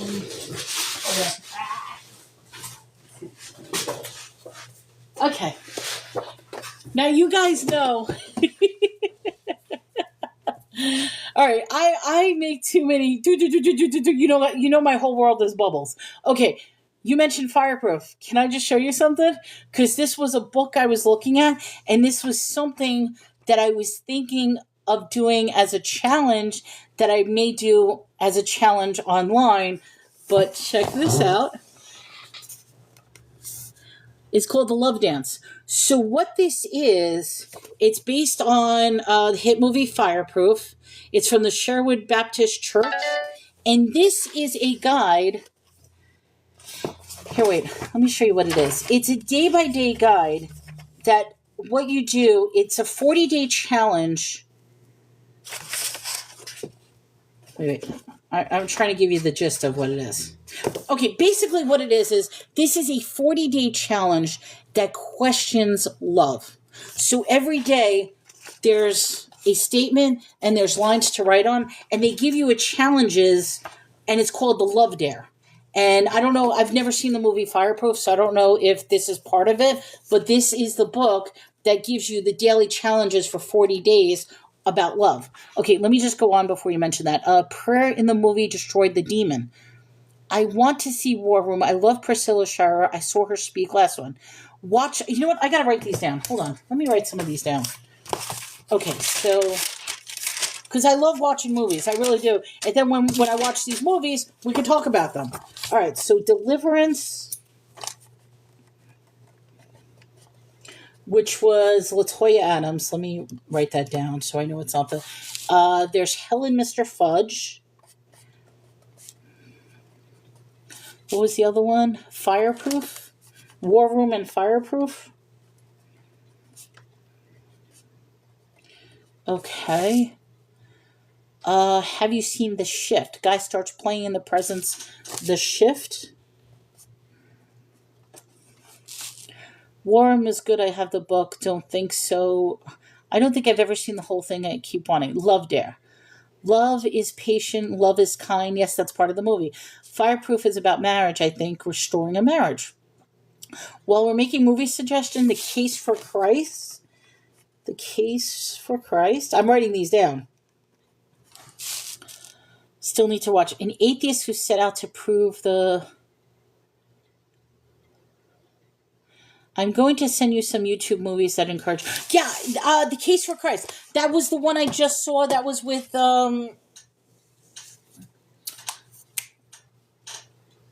Hercules. I can't think of his name. The one who played Hercules. That was a really good movie. In fact, here's the funny thing. I guarantee when I mention these movies, Chris has seen all of them. I guarantee it. Because that's one of the things he does. Like, it's funny, because when I started talking to him about some religious movies, he's looking at me like dumbfounded. He's like, "You've never seen these movies before?" And I'm like, "No, I've never seen these books. Like, I've never seen this one." So we ended up watching a couple of movies and stuff like that. And, like, for him, it's just watching it over again. For me, it's... Okay, in fact, let me backtrack. We put up the Christmas tree a couple of days ago, which was actually kind of sad. I feel bad because it turns out he just moved into this house last year, and when he was separating the Christmas items, his mom sort of took all the ornaments and stuff like that. It was an accident. We didn't realize that. So when we set up the tree, we only had a very, very small bag because he's saying, "Where are all the ornaments? Where are all the lights? Where are all this and that?" And it turns out his mom has them. So we set up the tree with what we had. And it turns out the string of lights were broken and we only had a couple of ornaments. But we're going to get the stuff this week to finish the tree. But one of the things the kids were talking about, we got into the conversation of how the Grinch stole Christmas. And I'm like, "Oh yeah, the Boris Karloff." And they're looking at me, they're like, "What?" I said, "The Grinch stole Christmas, Boris Karloff." The kids were dumbfounded. They're like, "No, Jim Carrey." And I'm like, I says, you've never seen the original? Well, it turns out they've never seen the original. I've never seen the Jim Carrey version. So when they all heard, they're like, wait a minute, you've never seen the Jim Carrey version of How the Grinch Stole Christmas? I'm like, no, because it really didn't interest me. I like the original, the Boris Karloff one. So they're like, well, so we ended up watching it that night. But the point I'm trying to make is, he's watched so many shows, so I guarantee most of these shows he's probably already seen. So I either will watch it with him or watch it on my own. But I think it's exciting when you can introduce somebody to different shows. Let me go on. I'm sorry. I'm. All right. So The Case for Christ. Yes, I did see that. The Empty Chair series. Okay, wait. Hold on. Let me go back. Kaz is like, it is a love and date book. I'm going to send you some YouTube movies that encourages. Please do. I would, yeah, you could do international movies. I don't mind if there's subtitles.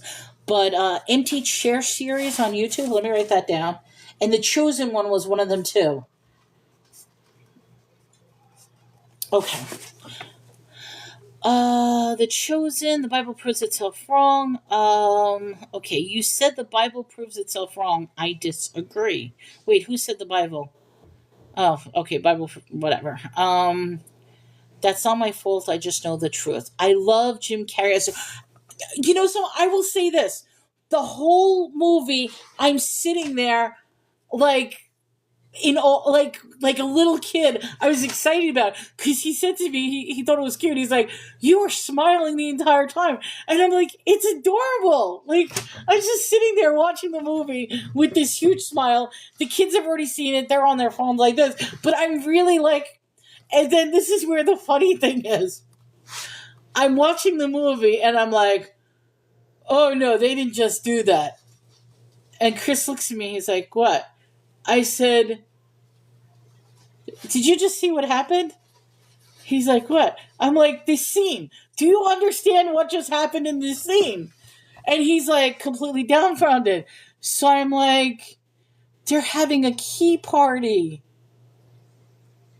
And he's like, so this is what he says to me. He says, yeah, so that they don't drive home drunk. And I looked at him and the kids were there. I'm like, I'm going to talk to you later. I'm going to talk to you later.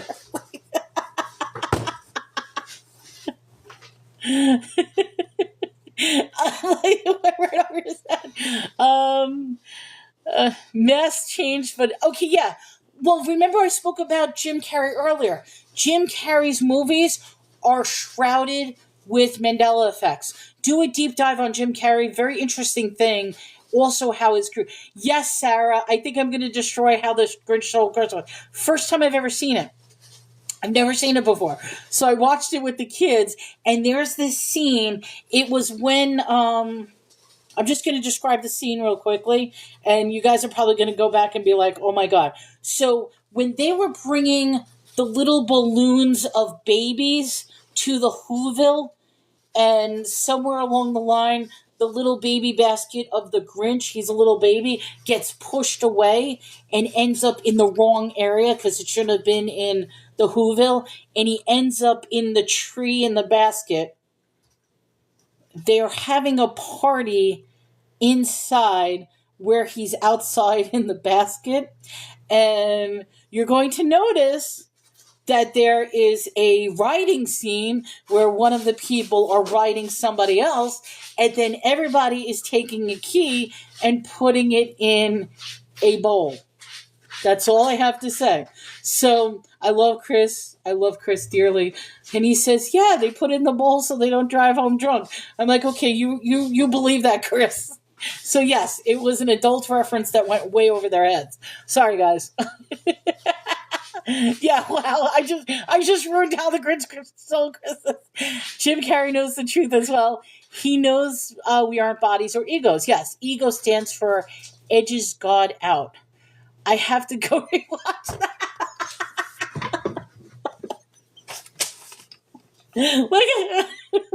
I'm sorry. I just ruined it. But that's the exact scene. Like I said, they're all in the little baskets. This was towards the beginning where they were telling the backstory. Well, towards like the first first quarter of the video. They're talking about the backstory of the Grinch, where he got teased at school, and like I said, all the little babies were in their little baskets, and he gets pushed away, ends up in the tree in Whoville, and there is a party going on. There's a party going on, and they're dropping keys in the bowls, and I'm like, ah! Like, I'm sorry. All right. I actually know that one. I usually have no idea what you're talking about. I'm sorry. I'm sorry. I thought it was funny. I'm like, they're having a key party. Oh man, I'm sorry. Okay, I just don't do Christmas. All right, wisdom. If you don't mind me asking, you don't do Christmas. Is it out of choice? Is it out of lack of participation? I mean, you don't have to answer, but here's my take. I'm going to give you my perspective of Christmas, and I said this to Chris. I says, Chris, I don't want you to get me anything for Christmas. And he looks at me. I says, I'm serious. I says, here's the thing.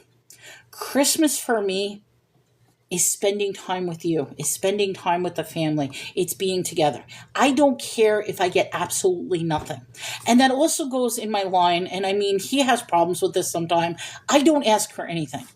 And I actually get upset with him because I would rather, if we're going to spend money on us together as opposed to me alone. And I said to him, I says, and one of the problems is his son's birthday is in a couple of days. So his son is so close to Christmas. So I says, look, let's focus on your son. Let's get him what he needs. He's in college right now. We're going to get him some things for college. I says, let's focus on getting your daughter what she needs. As far as the two of us, I says, you know something, fine. I recently bought us a present. He's like, great talking. I says, I actually have a delivery coming in. I'm getting all new sheets so we can put on the bed. So I says, there's our present for us. But I told him, I'm like, I think society has made Christmas all about spending money and materialism as opposed to the spending time and being together. Hold on, let me go back for a little bit. Okay, so wisdom, you just don't do Christmas anymore. That's fine. You don't have to get into it. I actually know that one. I got that one. Okay. With what? A king to a god? It's from Avengers? Okay, I missed that one. It's a lie. It's okay, it's idol worship. Absolutely. And I mean, okay, this is a conversation that a lot of Christians cannot have sensibly, is the fact that Christmas is based on pagan traditions. I'm sorry. I mean, the whole idea, the Christmas tree, Yule, Santa Claus, Claustrum. There's so many. I mean, if you even want to put Krampus in the thing, even though Krampus was December 5th. I mean, there's so many symbolicism that are not necessarily religious-based Christianity. It's all pagan-based. And I mean, it's a conversation that it's like, no, this is the Lord Jesus Christ's birthday. This is when he was born. There's even debates on that. They're historically saying maybe April 1st should be Jesus' birthday, not December 25th. But the point I'm trying to make is I'm not trying to knock the holiday. I look at this holiday right now as a time, just like Thanksgiving, a time of family, a time of togetherness, a reminder that not every day your life has to be this, that for one day you can be enjoying it. So for me, it's a constant reminder to be happy, to be joyful, to be together. That's how I look at it. And I know not everybody looks at it that way. It's a real question about your life. Okay, but it gets you something. Take it and say thank you. Of course, if he gets me something, I will say thank you. I get more angry with him because I'd rather that he just spends money on us than spending money on me. And I think that's the same issue I have with the idea of him getting me a ring. Like, we keep having this discussion because he wants to get me a ring. And I'm so dead set against it. I'm like, I don't care if we get you don't need a ring for marriage. But he wants to get me. And I'm like, I will be angry with you. I says, fine. If you want to get me a ring, then get a cheap ring. Like, you can get a beautiful ring for like $50 and I'll be totally happy and that's fine. I'm like, but I will be beyond angry if he were to spend to get me a diamond. And plus, the whole idea of a diamond irritates me. Like, I'm just so angry about the idea that your love has to be equated to how much of a materialistic piece of jewelry is on your body. And to me, that just is a disgusting concept. So maybe I know that's my own personal thing, but we talked about this. I told him I don't want a ring. I don't. For some people, the blessing is in the giving. Don't take that away.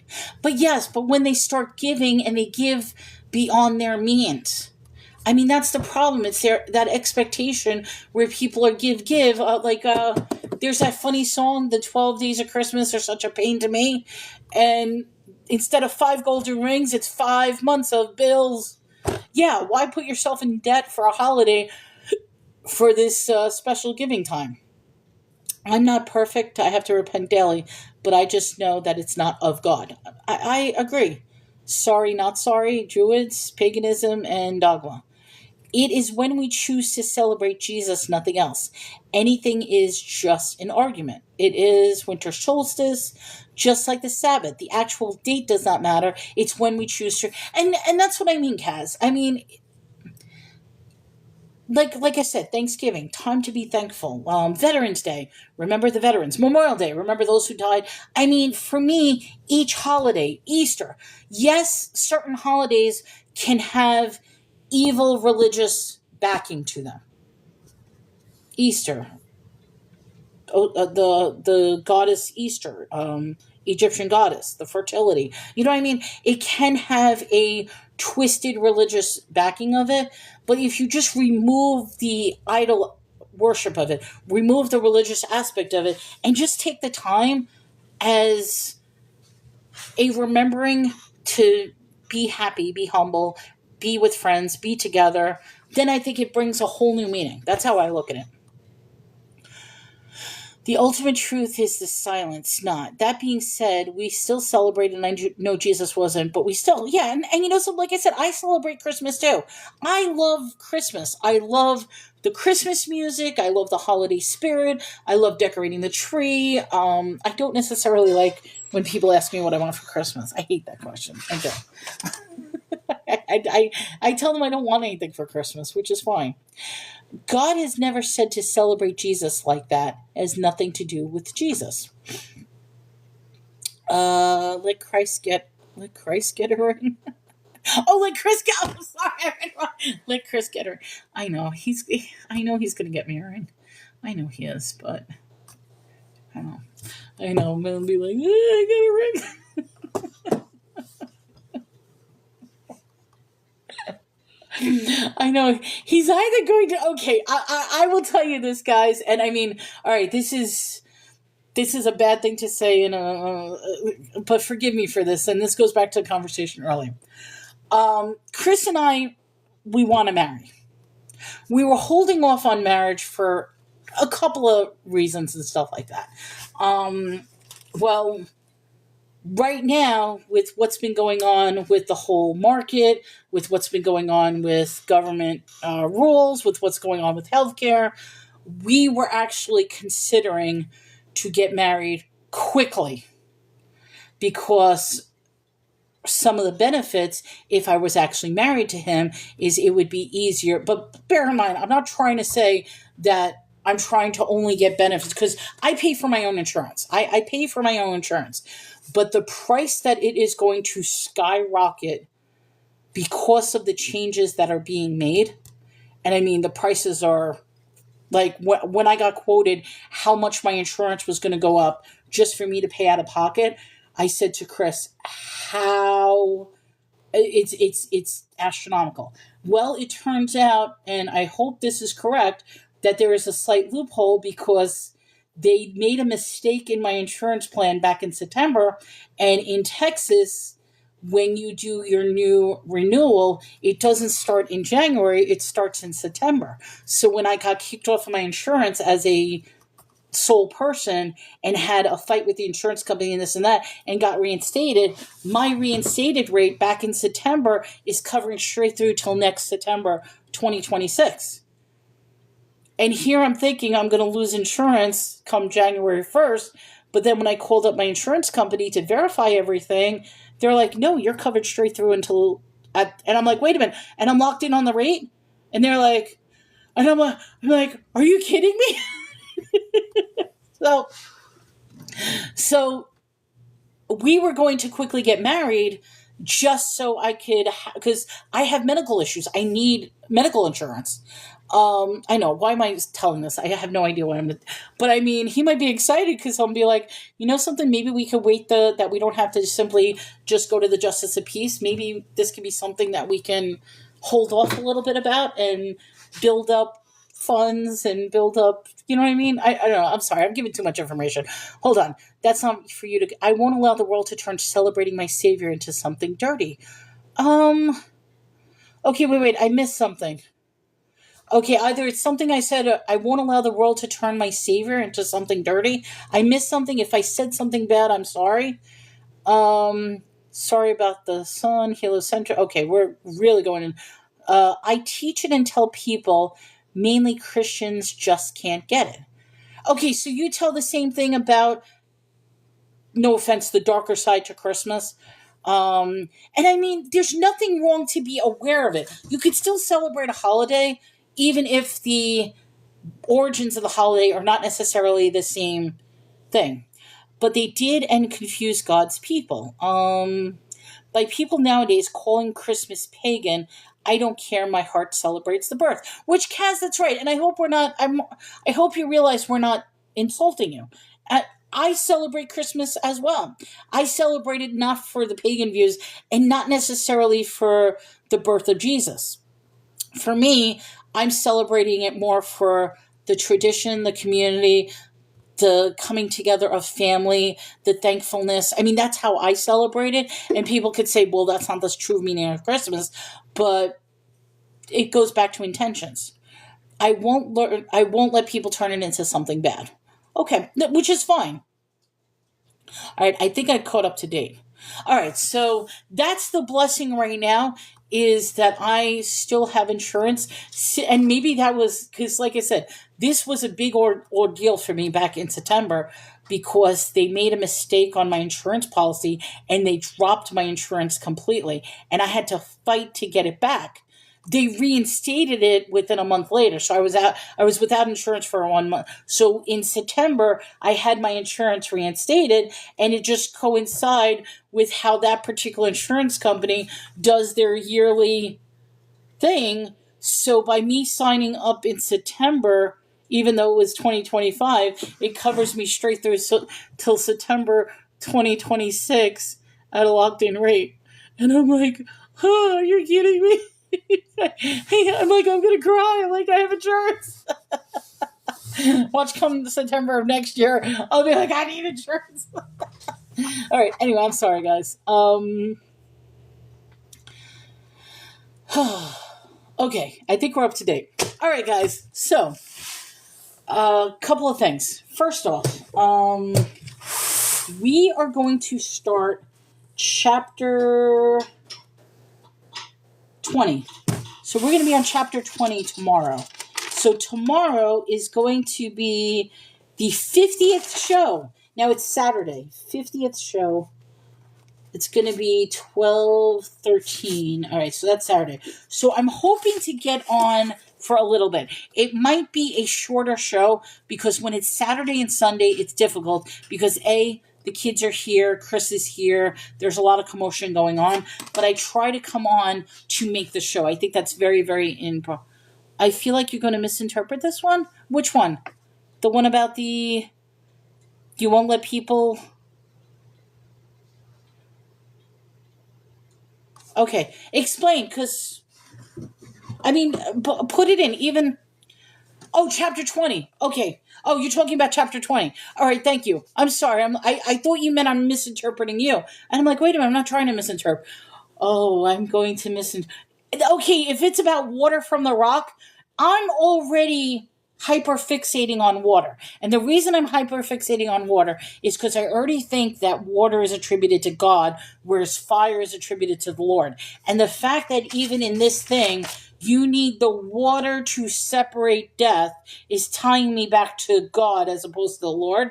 So now, yeah, I'm going to misinterpret it. If this chapter is going to be about water, I'm going to want to read it very carefully.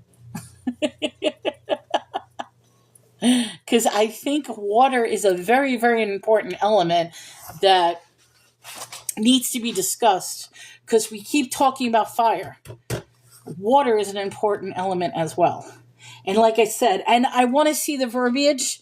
I haven't looked at it yet. I want to see verbiage if now all of a sudden we start seeing the word God as opposed to Lord in this chapter. Okay, so Moses does something, gets punished, and it's kind of confusing as to why he gets punished. Oh, so now Moses is going to be the bad boy. But see, he doesn't get killed, does he? So far in all the times that Aaron and Moses did something wrong, they didn't necessarily get punished. The other people got punished. But in this case, he does get punished. So we'll see what happens. Okay, maybe I will get angry.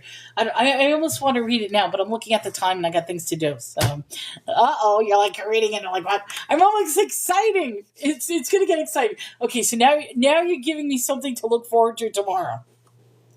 Now, I do have another question, guys. I don't know how many people are left. I know Kaz is still here. This is just a question that I'm throwing out. I personally enjoy Bible studies. Absolutely enjoy them. I do usually need to take a break in between around this time because I usually have to do the kids or this or that and that. I am curious, would anybody be interested if I were to do other types of shows as well in addition to this? It would be a completely separate show. So, like, for example, one of the things that I was running through my mind is possibly a mental health discussion show, possibly a pop culture evaluation show, like talking about movies and music, possibly a show on nothing more than conspiracy theories. No, I know it's my show. I guess I'm just throwing it out there. Not that I want to switch. I still want to do the Bible readings, but I was wondering if doing another show, because I'm just enjoying so much, but I don't want to feel like I am confined in a little bubble of only religion, where in my head I have so many things that I love talking about. I mean, I could even do like a music show. I mean, there's so many things that I'm thinking of. So I'm wondering about, in addition to this, I know I love good conspiracy theories. I do. But the problem with conspiracy theories is, please forgive me for saying this, I'm already deemed a nut according to YouTube. I'm saying YouTube. According to TikTok, I'm already in the nutball point of view, and that's why I keep getting violations and stuff like that. So now adding conspiracy theories on top of all theories have true. I think. Wait. Did I say? Did I say something? Oh no, the puzzle came up. I'm like, did I say something else? Because then I get another violation. The puzzle just came up. Okay. I was gonna say, am I? I know, I'm not saying we're nutballs, but what I'm saying is TikTok doesn't like these types of shows. TikTok definitely doesn't like conspiracy theory shows. It doesn't. So I'm almost curious. I don't want to be pinned in the nutball category, even though I probably already pinned in that category. But I don't know. I may start, because one of the things I also want to do is I want to create a safe place, because with people who may have mental illnesses, for people who may have history of abuse, for people who do want to talk about frustrations in life. But I don't want it to be a negative show. I want it to be like an inspirational, positive, uplifting show. So I'm throwing out that ideas. If I feel, I mean, like I said, I've got a couple of things to do now. I know Chris is not coming home until later. So I'm wondering if maybe if I come back a little later on and be like, hey, I'm going to be on for this. Let's talk about this. Would that be something that anybody's interested in? If they are, you'll see it. If you're not interested, no big deal. I'm still going to be doing the Bibles because this is I'm only I'm only that far in. I've got so much more that I want to do, and I'm excited that I want to do more. But we'll see what happens. York, was it say York? York. I don't know what you mean by York. Something came up. Ethiopian Bible. I want to read the Ethiopian Bible. I will admit the Ethiopian Bible is a little expensive, but there's a but. I want to see if I can obtain a copy of the Ethiopian Bible that's not the one on TikTok.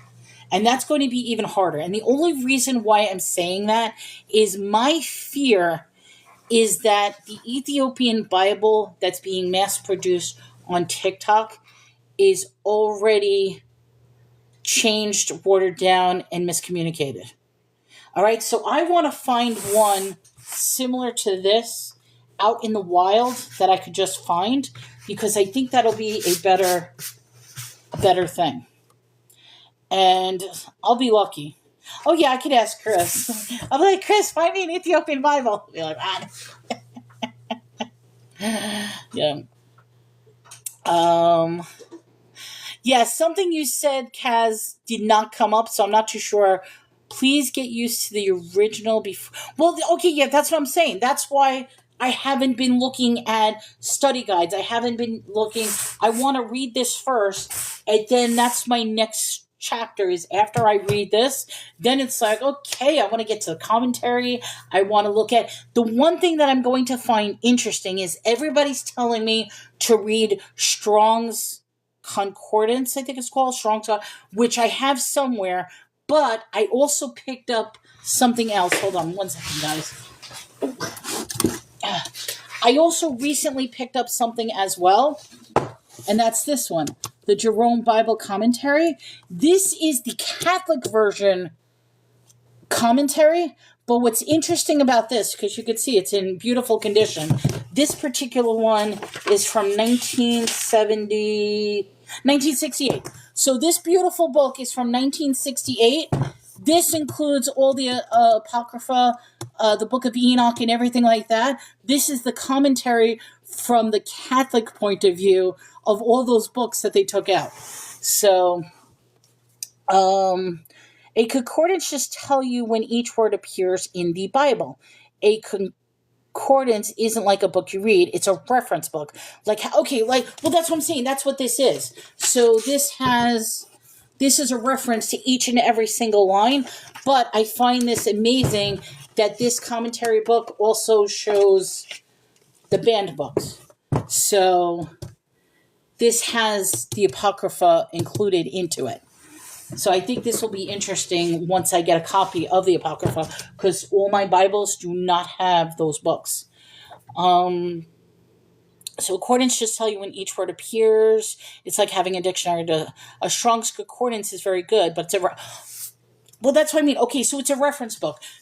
Strong's, I'm assuming, is the Christian reference book, whereas this one, the Jerome Biblical Commentary, is the Catholicism version. So I'm curious, do they have a Hebrew version as well? I don't know, but you know me, I'm the type, when I see an interesting book, I'm going to grab it. So, and I'm becoming more and more interested in a lot of these books. So, but yes, I hold on to them, I look at them, and we'll see what happens. All right, so guys, I'm going to end it here because one of the things is I really have to go to the bathroom.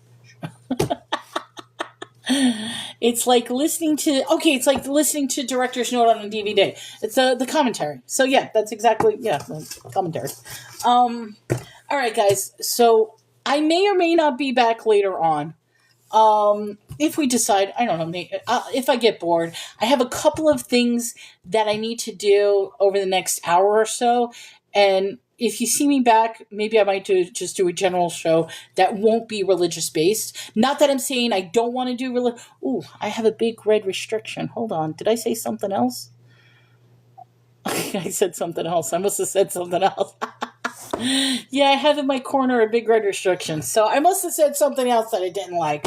But everyone have a great day. If I don't see you later on, I'll be back tomorrow where we'll do chapter 20.